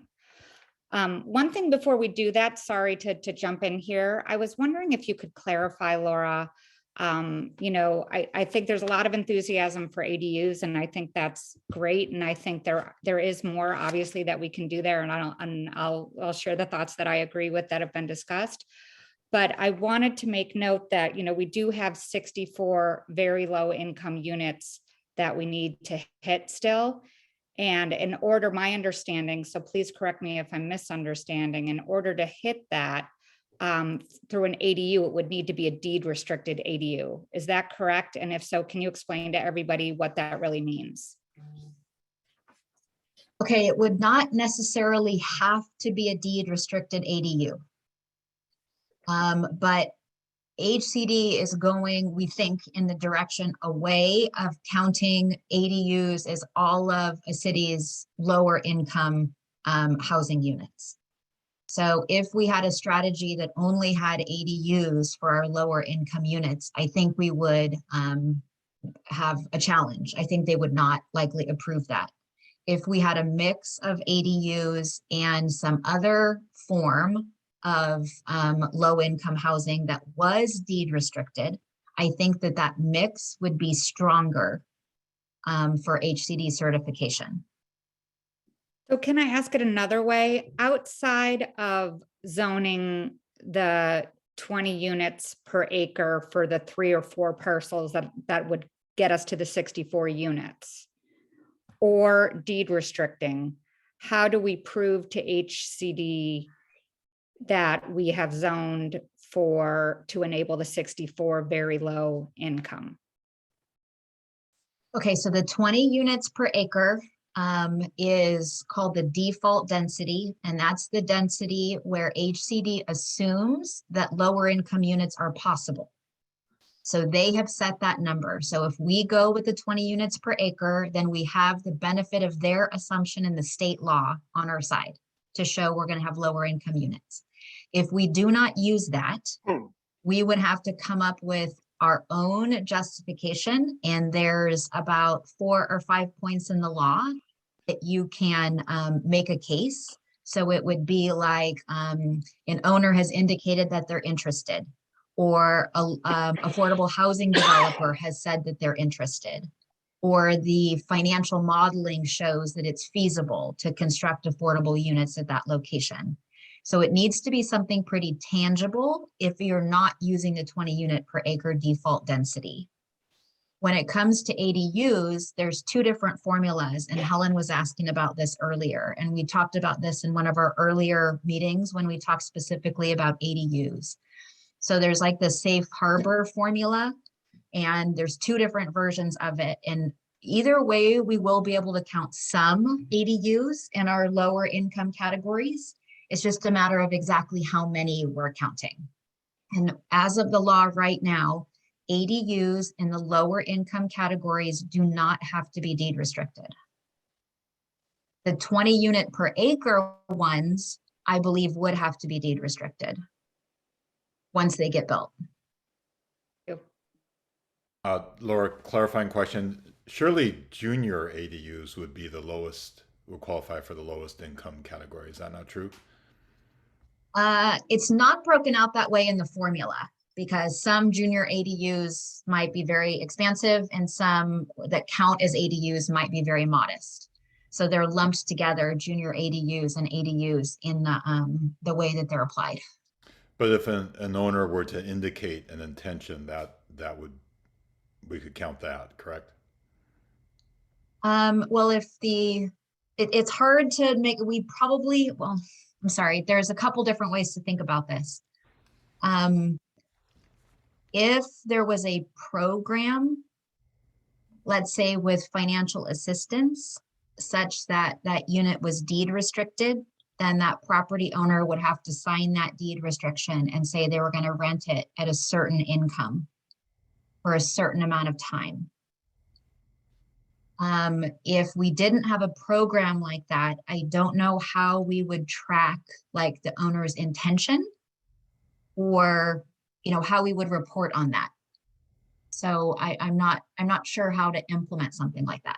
I thought I heard you indicate though that if the owner expressed an intention to make it, qualify for affordable, then that would count. Maybe I'm. Oh, I'm missing- sorry. I was talking about a development project. Like if someone was going to build 6 or 13 or 20 units and said to the town where they're going to be affordable. Got it. Thank you. I have a question. And then I'm going to ask people who haven't yet spoken tonight to please get ready to talk. I would love to hear from you. And we're going to, and then just go around the committee and try and summarize. But in Massachusetts, there are housing developments for people who are 50 and over. And I really haven't heard of them much in California, but I just may be unaware of them. Where my sister just moved in, it's a housing development. And it's supposed to be for 50 and over people, but also affordable. And the town has a cap on the sales price of each unit. And they have a formula that they use to calculate the sales price any given time. And the person who owns it can't sell it for more than that. And that's the way that they keep it affordable. Are there mechanisms like that that the town has considered in Portola Valley? And would that be relevant? I know the older population is one segment that we're sort of thinking about retaining in town or bringing to town. Okay, so let me answer in a couple pieces. That kind of model is also common in California. There are lots of senior affordable housing developments. Many of them come from about like 15 to 20 years ago when there was different state laws in place. And so it was very common for redevelopment agencies to build senior affordable housing on purpose with an age restriction. That's one of the few times we're allowed to do age restrictions under fair housing law. So there was a whole bunch of them that got built at that time. It's less common because the direct funding sources, to my knowledge, are not as clear as they used to be for that type of housing development. There are many around the Bay Area, and that mechanism that you just described for keeping them affordable is basically the same mechanism that's for all affordable units that have a deed restriction. They have to be sold at a certain price, and when they're resold, they have to be sold at a certain price. Yeah. And okay. so that mechanism is what we would use if we had ownership affordable units in town. Okay. Now, when you say there's not funding in place anymore, what does that mean? There used to be a direct funding stream for those types of projects through redevelopment agencies, and that went away in like 2012, about 10 years ago. So to my knowledge, and I'm not an expert in this in affordable housing finance, but to my knowledge, since there's not that same direct funding stream, they're not as common of projects anymore. So is this the kind of thing that could be funded? And so is it development incentives or? Yeah, I think today in today's type of context, yes, there's development incentives. I don't know what other funding mechanisms there are at a federal or state level that might fund senior affordable housing. Yeah, is it But something they that are, could be most considered- aspects of the state law consider them to be a little bit separate. They're like a subset of affordable housing in most aspects of the law. Okay. Is it something inclusionary housing funds could be considered to be used for? Yes. Okay, thank you. Okay, Al,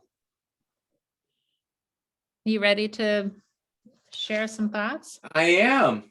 All right, Yes. sir, you go. Okay, I thought that was a good review of the programs. Here's my thinking. I thought that the inclusionary housing program sounds good. It sounds like it needs to be updated and modernized. I'm not sure if 15% of the lots being low cost is a magic number, or is it something that we could require a little bit higher number to try and juice up our low cost housing or below market rate housing? Because I do think that that's where we're going to have the most difficulty. But I definitely think the inclusionary housing program sounds good, and we probably want to, scrub it a little bit just to make sure that it's as impactful as it could be. Now, what do you Affiliated- think about housing impact fees for I think- smaller projects? I think we should have them, and we should look at what is the right number. I mean, having a number that was set decades ago probably isn't the right number. So it may be that there's a more appropriate number, because a lot of our ideas sound like they are going to rely on the fund to incentivize people. So we might want to make sure that we have as much money as possible without discouraging development going into that fund, so that we can use it to incentivize other things. Okay. Okay. Affiliated housing, I think that's a great program, and anything we can do to broaden it is super. I mean, I've seen what the Priory's done, and I think that the most recent development that they did with 6 additional units is some of the best looking housing in town. And if people haven't seen that, they ought to go look at it, because it's great and it fits in a relatively small area. I think that we should seriously consider broadening it so that you don't have to be an employee of the institution to qualify. And I think whatever we could do to include religious organizations and the PVSD into it, because those are, they have significant land. I think that that would be great. So I know that's more of a, that's probably something that'll take some real negotiations and is relatively complex, but I think that there's potential there. We've talked a ton about ADUs. From what I've heard, I think that the junior ADU idea sounds pretty good, trying to make it easier, or trying to encourage people to take spaces that already exist in their houses and set them aside as ADUs. So making junior ADUs sounds great. I've got personal experience through the ASCC and how the rules have changed for normal ADUs over time. And I know that they've been streamlined incredibly over the last 3 years. So I think that there's a limit to what can be done there. But it wouldn't hurt for us to look a little bit more. But I do think there's some potential on the junior ADUs, and then also on the idea of perhaps having some sort of amnesty to let people who developed or have developed property that isn't to code or isn't legal, but they might come out of the woodwork if we let them have some amnesty and it become a legal ADU. Some of the other things, I guess, the shared housing, I'm not sure how much potential there is there. I don't know. I guess we should keep that as a program if it's not a whole bunch of work, but it doesn't seem like there's quite the potential there as some of the other things we talked about. The other things I think were a little bit more technical, right? Fair housing, transitional and supportive housing. I do think that, just having the idea of additional ideas and exploration, that makes a lot of sense. That just gives us room to be creative over the coming years, and we're going to need that.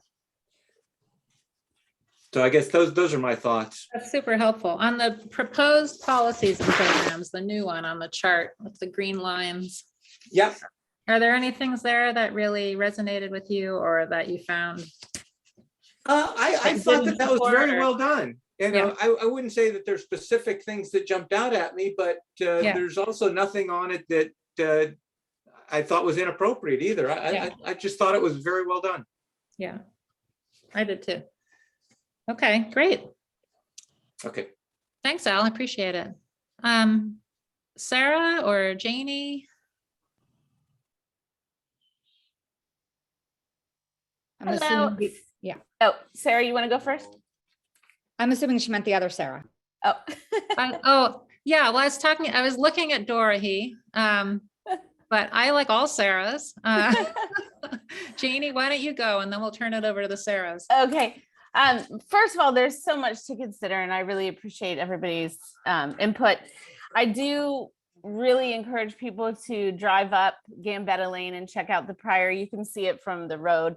But the units are really nice and really well done. They did a great job of, I mean, it took my view away, but they did a great job of putting, you know, 6 units together. They are very expensive to build, I will say.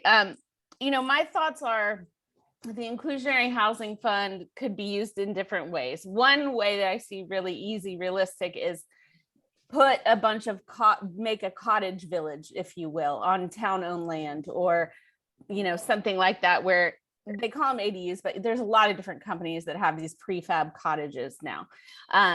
You know, you could do it that way, but then the more I think about it, you almost want to use that money to incentivize building the lowest to moderate income units to try to get, because I don't see, you know, we can plan for this, but I don't know how we're going to get these actually built. And that's what I can't wrap my head around. Like, if we really are serious about building these, how do we incentivize a developer to come in and actually do something that fits in?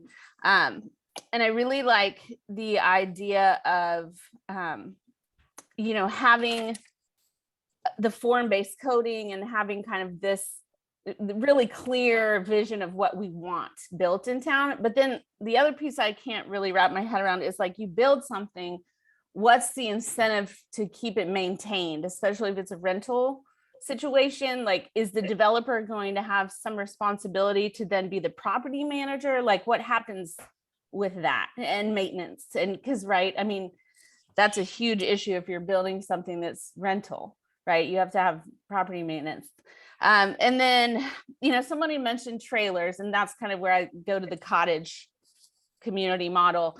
But I will say, we've been here 20 years in a multifamily, and we have a really tight community. We all look out for each other. We have, and I keep expressing this, that I think taking the fear away from low to moderate income, you know, we truly, you're offering opportunities for people who are, you know, maybe divorced, or, you know, single parents, or coming back home from college, or, you know, having different people in our community be able to come home again.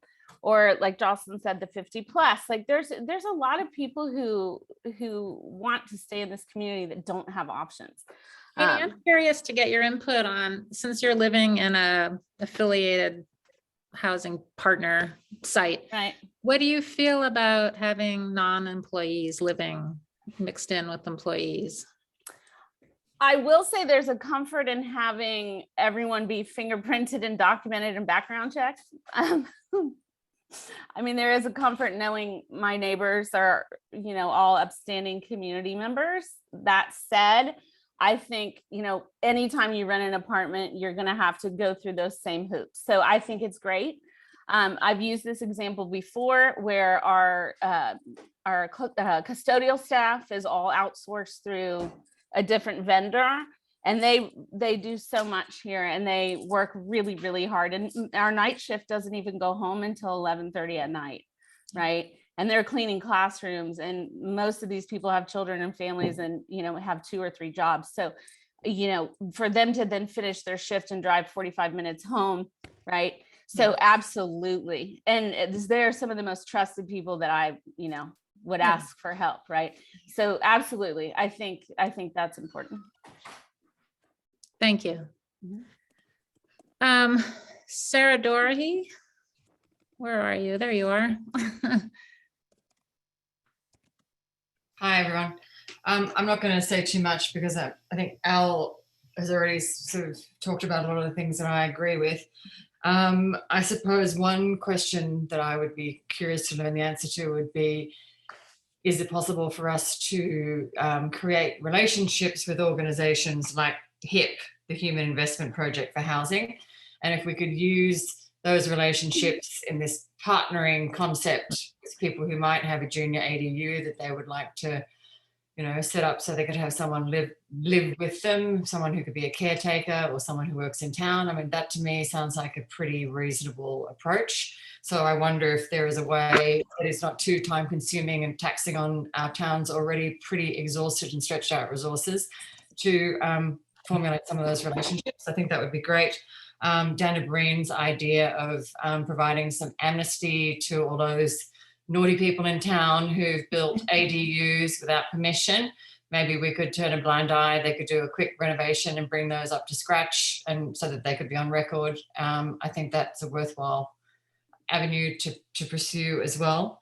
And then Jocelyn talked about different ideas for affiliated housing. I mean, could we have another Sequoias, a smaller one perhaps? Could we have some kind of housing for 50 and older? Could, you know, how can we do more things like that where we have a kind of a community project that, you know, would be a benefit to all of us? I think that's another avenue to pursue as well.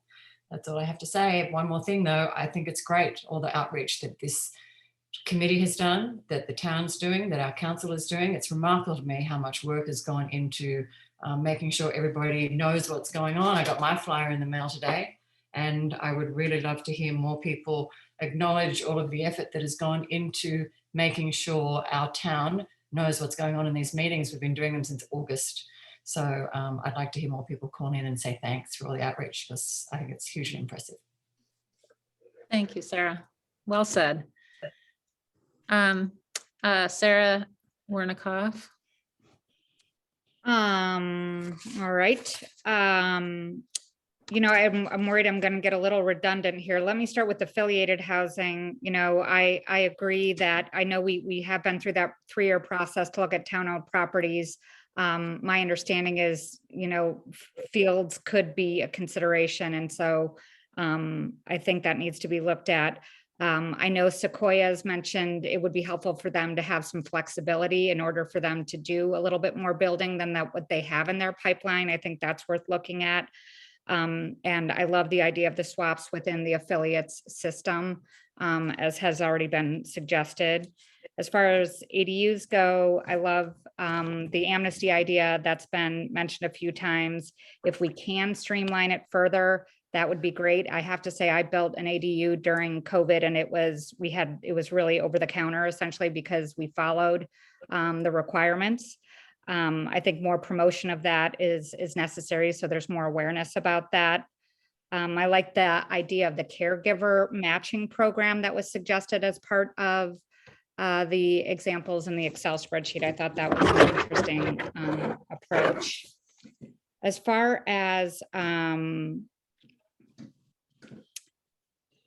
the rezoning, there was one comment in here, and I might be misunderstanding it, under programs 1 about the streamlining the approval process. I guess just given, you know, how careful our community has been over the years about discretionary review, I would be curious to kind of noodle on this aspect a little bit more. I know there have been suggestions about developing checklists, and if we were to have more simplified reviews, ministerial review, that would be based on some really specific checklists, so we can maintain, you know, our big setbacks and certain heights and all those kind of things that are important to our community. And, you know, the people on the Planning Commission and AFCC have been a great steward of for many, many years. So I think that's, I think my only comment on the inclusionary is I think we need both, you know, some tweaks to the policy, as well as having a policy for actually how the money is going to be spent, how people apply for it, the execution of that, because I think that's kind of been sitting there unused without really a vehicle for people to apply for it. So I think that's something that should be on the list, the to-do list. Sarah, do you think that it should be tied into these programs that we're talking about? Like, do you think our committee can help make some recommendations for town council to consider on the inclusionary? I mean, I worry, in all honesty, it feels like such a complicated topic that I would look forward to, you know, staff providing the best recommendations that would assure actual development of real low-income housing. Yeah. You know, and really make it truly focused on that. Yeah. So maybe as staff is kind of refining the proposals here, consider where you want to use incentives and use it. I just think it's Consider using critical that it's inclusionary actually money. used to develop real low income. Yeah. Yeah. So where do you create incentives that aren't monetary, and where can you use monetary to actually get traction on these different things? Okay, I think, going forward, that was great, Sarah. Thanks. We're sort of, if people have any like new thoughts they want to contribute to this discussion, jump in. Yeah, Amy, go ahead. Yeah, I just to really add a comment to what Sarah was talking about. I mean, I think it seems to me that if you really want to tie the money to actual affordable housing, you're talking about something along the lines of a deed restriction. You're talking about only providing money to a developer who's willing to put a deed restriction on the unit or units that they're creating, so that, because this is money, public money, and we have to, ensure that it has the right strings attached. There may be other strings, but it seems like we're talking about a deed restriction there. And then the only other comment I had was, I have this vague recollection, because I used to do some work for the county housing authority and for HART, which is well, never mind, but I came into contact with, I became aware of this HIP home sharing program.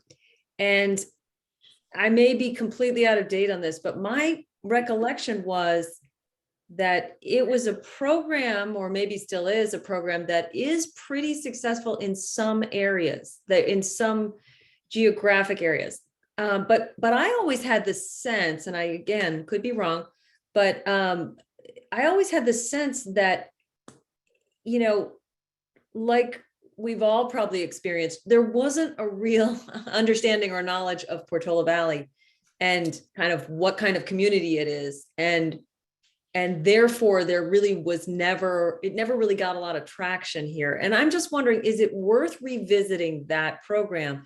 I'm struck by one of the commenters who was talking about having someone living at her place who was helping to provide services in addition to living at a reduced rent. I just think, that sounds to me like a situation that probably replicates itself all across town. And maybe it's worth taking another look at what HIP set up and figuring out whether we can either give it new life or replicate the program somehow. I am really cautiously saying that because I don't want it to, I don't want to suggest something that's going to require the town to create infrastructure to operate the program. But I just think it sounds to me like the kind of thing that could be appealing to some of our residents. Great, thank you, Amy. Yeah. Anne, why don't we go to you? And Jocelyn, I'm sorry, can I interrupt? I am a single mom and I really have to feed my child and wrangle his homework. So all right, Helen, why don't you jump in and then go do your duties. Thank you. And I know I've blabbed a lot this evening, but thank you. Okay, thank you guys for understanding. So a couple of things, thank you, Al, for what you said. I absolutely support inclusionary impact fees, but I want to make sure that we just don't have money sitting again. I need to make sure that we have actual units built because of the cost of the land. And there are ways to do that in policies. ADUs, right? Maybe we have saturated, but you can go bigger than 1,200 square feet and probably get more units that way. And that has not been discussed. There is this idea that if you allow more building, that there will be more fire risk. But we're allowing 8,000 square foot mansions and they supposedly don't offer fire risk. So I would request that you would consider, bigger than 1,200 square feet to incentivize more family-friendly housing. Also modular, prefabs, almost all 1,200 square feet. There's nothing at 3-bedroom and modular. So I haven't heard that discussed at all. I would allow, I was really glad to hear that there's, some, ways around heritage trees. I love, so I don't know what that is, to allow for housing if there are, SB9, I would also look at SB9. Right now, I don't think we've gotten one application yet with the 1,200 square foot option. So if we are serious about increasing housing maintain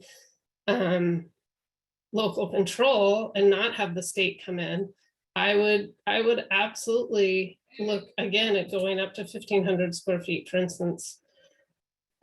Also setbacks, like, we love our setbacks, but then you also heard our affiliate housing person from the Sequoias, and I the setbacks, a 25-foot setback turned into 125 foot setback on my property before the state came in. So I would actually have staff look at setbacks, because that constraint is holding I think some possible, to have the Sequoias be able to build more housing, for instance, for their staff.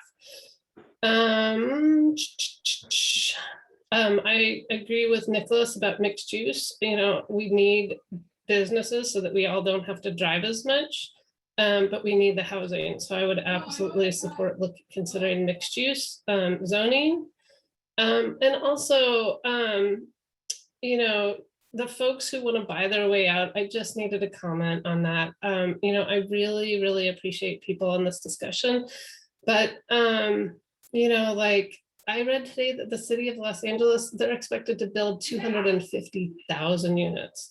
Now that's a city of 10 million. So it's not, I'm not trying to compare apples to oranges here, but we all are in this together. We all need to cut down on our greenhouse gases. So let's not, buy your way out. But, I'm a state employee. I shop at Roberts, right? And this week I was super bummed they didn't have eggplants this week, but here's the thing, I don't have time to shop elsewhere. So we need to build the housing, and I believe we can figure it out. So I just needed to speak truth. Thank you. Because that's my truth. And thanks, I have to jump off. I'm sorry to leave, and thank you for listening. I do have to go feed my kid. Thanks for all your good input. Have a good night. Okay. Bye. Bye. All right. We're going to go to Anne. Love to hear your thoughts. Yeah. You want to add anything on to this? No, or just, I agree with all the things in the staff report. I mean, we're desperate to try to get to our numbers. So of course, I'm in favor of every idea possible. Yeah, just like the last speaker said, I do think it's interesting to look at SB9 to try to encourage that if we can. And then my other point is that I was intrigued by this proposal for form-based code, and I actually know nothing about it, even though I'm on the planning commission. I'd love to see some examples of, if the staff can write some examples of how the code could be written if we were to do that. It seems like it might have the chance to diffuse some of the, selecting particular lots, but making it more kind of generic to apply to the town, which seems very interesting to me. That's all. Yeah, thank you. I'm just curious, while I'm pulling people, I haven't done it for everybody, but for Anne, on the affiliated housing, how do you feel about opening it up to non-employees? Oh, I like that idea. Yeah, if that could get us more housing, definitely seems interesting to me. Mm-hmm. Yeah, thank you. Andrew Pierce, go ahead. Thanks for waiting. Hi there. I'm in my car at this point because it's late, but anyway, and I had a prior engagement. I would be interested in looking at having ADU owners commit to, a period of time, maybe 8 years for the general plan or 10 years to keep their rents low. And as an incentive for that, maybe we could subsidize their rents or supplement their rents. And therefore we could call these units justifiably low income or very low income, and they might actually be provided because people are going to get rent subsidies if we have the money to do it and if the state will allow it. So that was one thought. In terms of affiliated housing, yeah, I don't think having your job and your house or your housing situation tied together is a great idea. Somebody could get laid off, or they could change jobs. They have to move out the next week. I've talked to enough people in that situation that I know that's not a good thing. And so we ought to give some flexibility on the affiliated units. And those are my comments. Awesome, thank you. If you need a drop off, Andrew, thank you for all your participation. Okay. Janie, you got your hand up again. Okay, so it's something just came to mind, and I'm thinking in terms of local control, community participation from that angle. What if we create a Portola Valley Community Development Corporation and we create something where it's, you know, we get government funding, we get private funding, we're tax exempt, 501c3. We create something in essence where we control what kind of housing we actually build based on this process. And then we actually take our local control. Something to consider. I've never been a part of one, but I know typically they're used in like low income, under resourced communities, but perhaps we could flip the switch here and take control in that regard, and then raise our funds, create our own parameters for development. Just something to consider. Good. Thanks for thinking out of the box. Bob. Thanks. I won't repeat all the great ideas except for the ones that I feel very drawn to, and that is making use of existing housing stock. So if there are ways to incentivize the conversion to a junior ADU, or conversion of a non-occupied structure to an ADU, either financial or non-financial, I'm all for that. A ton of other great ideas, which I won't reiterate. The one thing I did want to highlight though was the 7th program about fire safety. I felt that one component is sort of conspicuous by its absence, and that is there's a very well developed body of knowledge about best practices for wildfire risk mitigation in a WUI. So, vegetation management is definitely important. Home hardening is critically important, but also how the land is used and developed is really the first step. And so where structures are placed on the topography really matters. Where they are in relation to other structures really matters. And as I say, there's a very well-developed body of knowledge about this by organizations like the National Fire Protection Association, CAL FIRE, the Insurance Institute for Business and Home Safety. And so related to that is also it's important to recognize that it's not just the hazard of burning that the new home faces. The new home is itself increases the risk to the surrounding community. So both hazard and risk are important. And then finally, I want to make the point that as written, it sort of highlights the role of the fire hazard maps, and those are definitely important. Dave Sapsis, who is very senior in the CAL FIRE hazard mapping effort, spoke at Fire Safe San Mateo County recently, and he made the point that CAL FIRE maps are not intended to be used in development planning. They don't have that resolution. And so, keying off CAL FIRE maps, I think would be a mistake. Woodside Fire Protection District indicate they'll be developing their own maps. I think they'll be a great resource, but that methodology hasn't even been developed yet. So with that long-winded background, I thought that was important to share though. What I would suggest strongly is that we include something along the lines of land use and development according to defined best practices. I thought that would be helpful. And also equally important is evacuation capacity should be adequate. So I think calling out those 2 points would be important. Those are my thoughts. Thank you. Thanks, Bob. Where are you on the affiliated housing thing we've been chatting about in terms of employees, me? non-employees? Yeah. I'm in for it. I'm for it. I think it makes sense to generalize that. Yeah. Okay. Thanks. Great. Appreciate that. Jeff Alfs, you've been involved in all this stuff for a long time. I'm curious to know, is anything else you want to add? Thank you. A few things. Inclusionary housing, I do think we should expand it beyond people who are employed by the landowner, particularly the town's program would probably depend on that to be useful.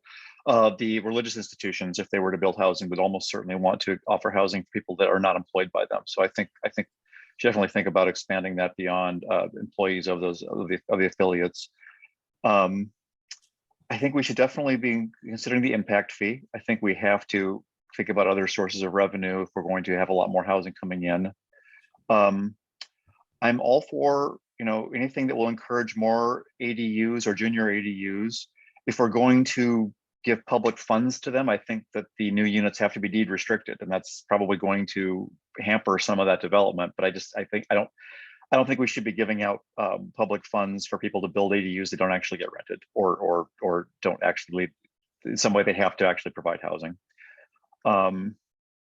The HIP program has had a few successes locally. It's an interesting program locally just because there are people who would like to stay in their houses and would feel safer having a roommate, someone they sort of knew and trusted. So I know there have been a few local successes. It's probably been more successful in other parts of the county, but I believe we're actually still affiliated with. I think we're still part of the program, where we can certainly reach out to HIP again and make sure that we are included in future promotions of it. I guess the one thing that we haven't talked much about that I'll just grab the third rail. I think we still have to think about multifamily housing somewhere in town. Yes, we could encourage more ADUs, and we might even get a few more that are affordable or low income. I still think we have to keep moving forward and thinking about multifamily and other higher density housing. I'm still not convinced we can avoid it. I would love to, but I'm not convinced we can. So I think that program, in terms of promoting multifamily, is something we really have to just keep moving forward with.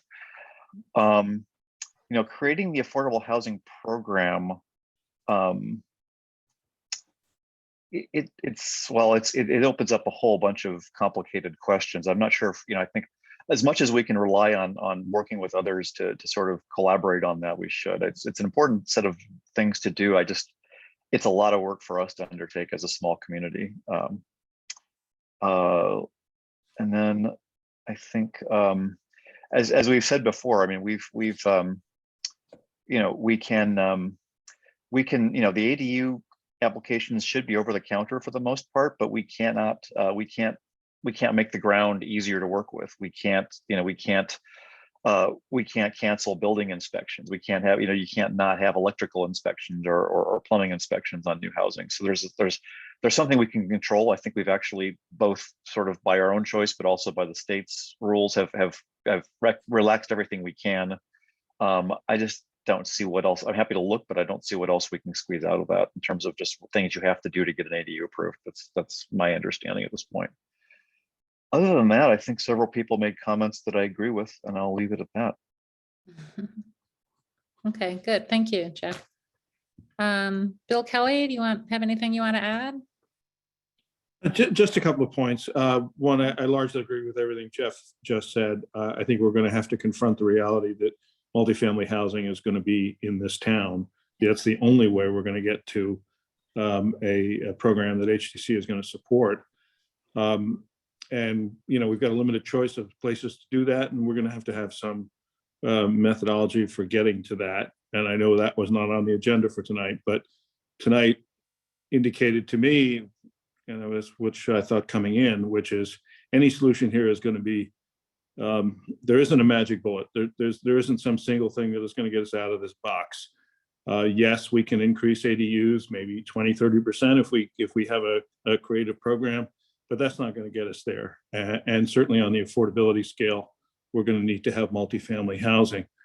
The other thing I would just say as a general matter is, I think expanding the affiliated housing to include lots of other people suggests to me that we really don't need the concept of affiliated housing. I mean, in other words, I think this is mostly an issue of supply.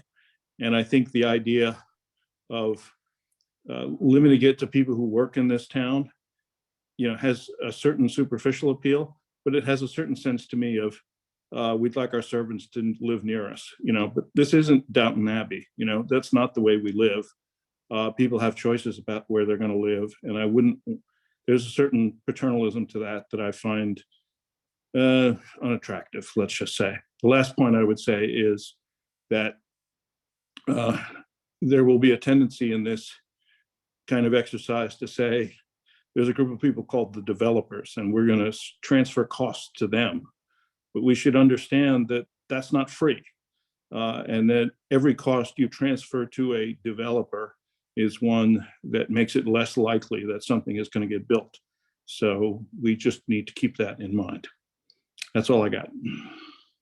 Thank you, Bill. Who hasn't spoken yet? Nicholas, Amy, is there anything you want to add? Yeah, I'll go. Okay. First, I won't repeat all the excellent suggestions that people have stated. I would only add that moving to mixed use and away from affiliated probably makes sense. And I agree with Bill that, and others who have spoken, that there's a certain coziness in having people who are in your immediate group be in your housing set, and the developer, as that's what the entity is providing the housing, is able to, at some level, control whether their employees or associates are living on that property with them. But more generally, that's a mixed use project. And to the extent that we can further build in areas that are already developed, I think that there's some advantage to that and opening things up. That's one. Two is, I think that to the extent that we are going to need to do multifamily, I think more broadly about locations in terms of floating zones. That's where you don't need to define at this point in time where the location is going to be. But my guess is that there's probably either town property or a willing landowner that would be willing to accommodate some additional density on the property. And I would, to the extent, and Cara, I don't know the permissibility of floating zones in the context of satisfying HCD RENA requirements, but something like that seems really beneficial. There may be also some possibility of transferable development rights. There are properties that are located in extremely high under-resourced parts of our community or under-infrastructure developed parts of our community that are developable and that are buildable lots. To the extent that we could have to take those properties off of one location and relocate the rights to develop someplace else could be beneficial from a fire safety health standpoint, as well as to help satisfy our RENA numbers.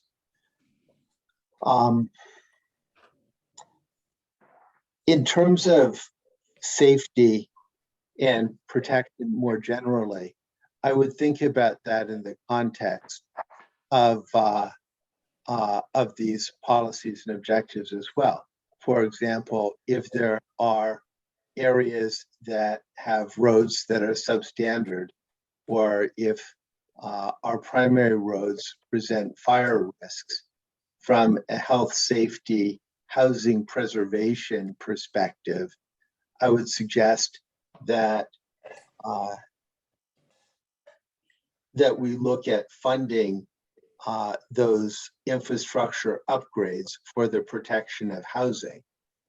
And I think that there could be a variety of potential sources, and beyond traditional kind of bonding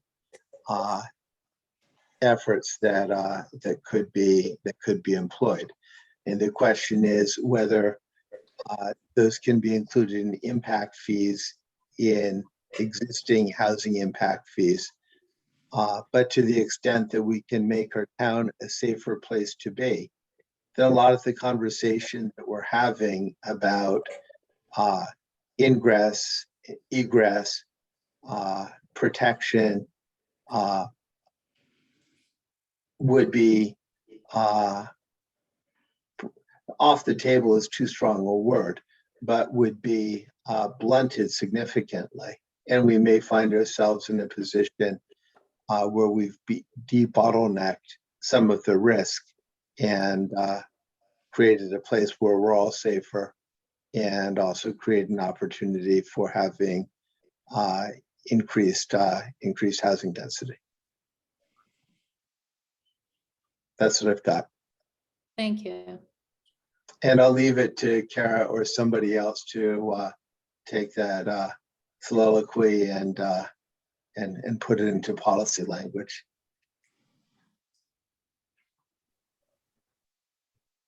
Are there any comments follow on to Nicholas's soliloquy? I have a question about the soliloquy, and that is transferring development rights. Can you sort of elaborate a little bit about what, maybe give a concrete example of what you're talking about there? Because yeah, sure. So there's a project that we had, my firm had, where there were 30 lots that were built up on a hillside. And it would be a real shame to develop that hillside, because it's a beautiful hillside, view shed, unobstructed. It's kind of a lovely place. And everybody recognized that it would be a shame to build that out. But there were real lots, and it's like unequivocally, they're parcels, and they were probably developable. So, and there's also, of course, less so than here, but there as well, there's fire danger. Because you're going to end up putting in roads and infrastructure that are single points of entry in and out in a kind of wooded area. And it wasn't as slippy in areas as we have here, but it's not, it bears some similarities. So the parties with the town were able to take their 30 some odd units and agree that they would value them according to an appropriate equation, and relocate their right to build in a different place that was previously not a designated building area. So one can imagine that there are places like that throughout the town without calling out names. But what that would do is it could drain risky housing locations, could help shore up the beautiful hillsides that we have, and relocate those development rights in another location without, that's less risky and from fire or seismic or stability, and and be able to move forward. And you look around town, and if you're into this sort of thing, you look around town, you say, yeah, I know what I would do if I were going to do that. There are probably 30 or 40 units that shouldn't get built, but they could be built over here, which is a pretty area, but it's kind of flat and it's not seismic and it's not rivers and creeks.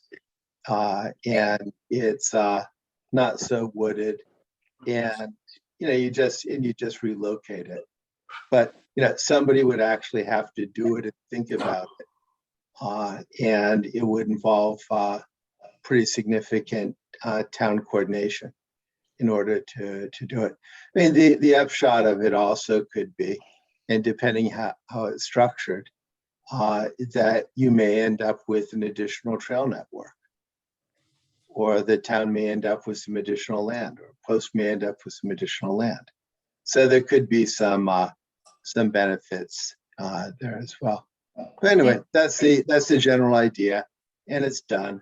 It's not done so frequently because it's complicated, or where it is done, you end up with you're dealing with large pieces of property and some value to go with it, just because it's fiddly, and you have to want to do it in order to do it.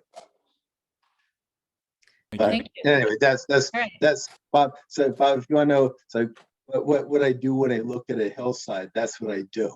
And it's like, what am I going to do with this? It's like, do you build on it? Do you save it? Do you preserve it? Do you enhance it?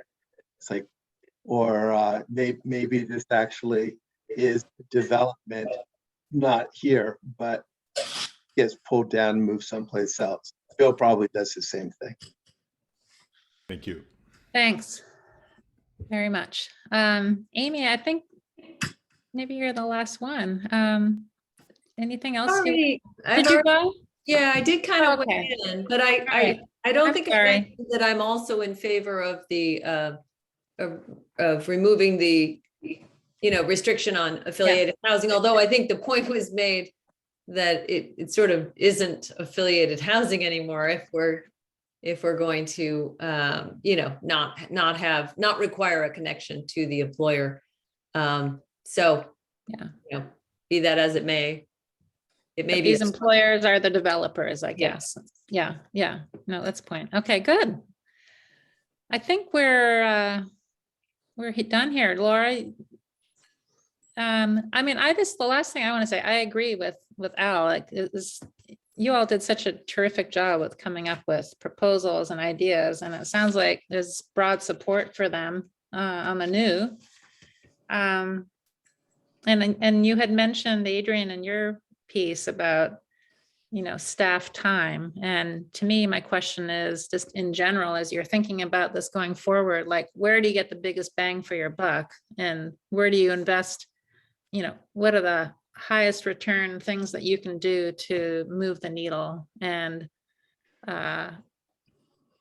do it efficiently, or put more time on that and less time on the other things, or just don't do other things. So as you think about prioritizing these, I don't know how you represent that or kind of reduce it going forward, but that would be my comment, so that your time is used as effectively as possible. So I think if I can summarize, what I'm hearing is it's two things. It's how do we make the most out of the money that the town has available?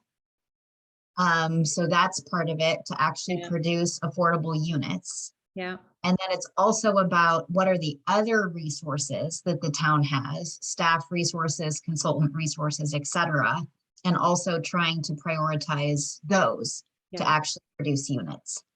Right. Yeah. So it's kind of, we're talking about what's all the different types of streamlining, what are all the resources available? Like that gets overlaid.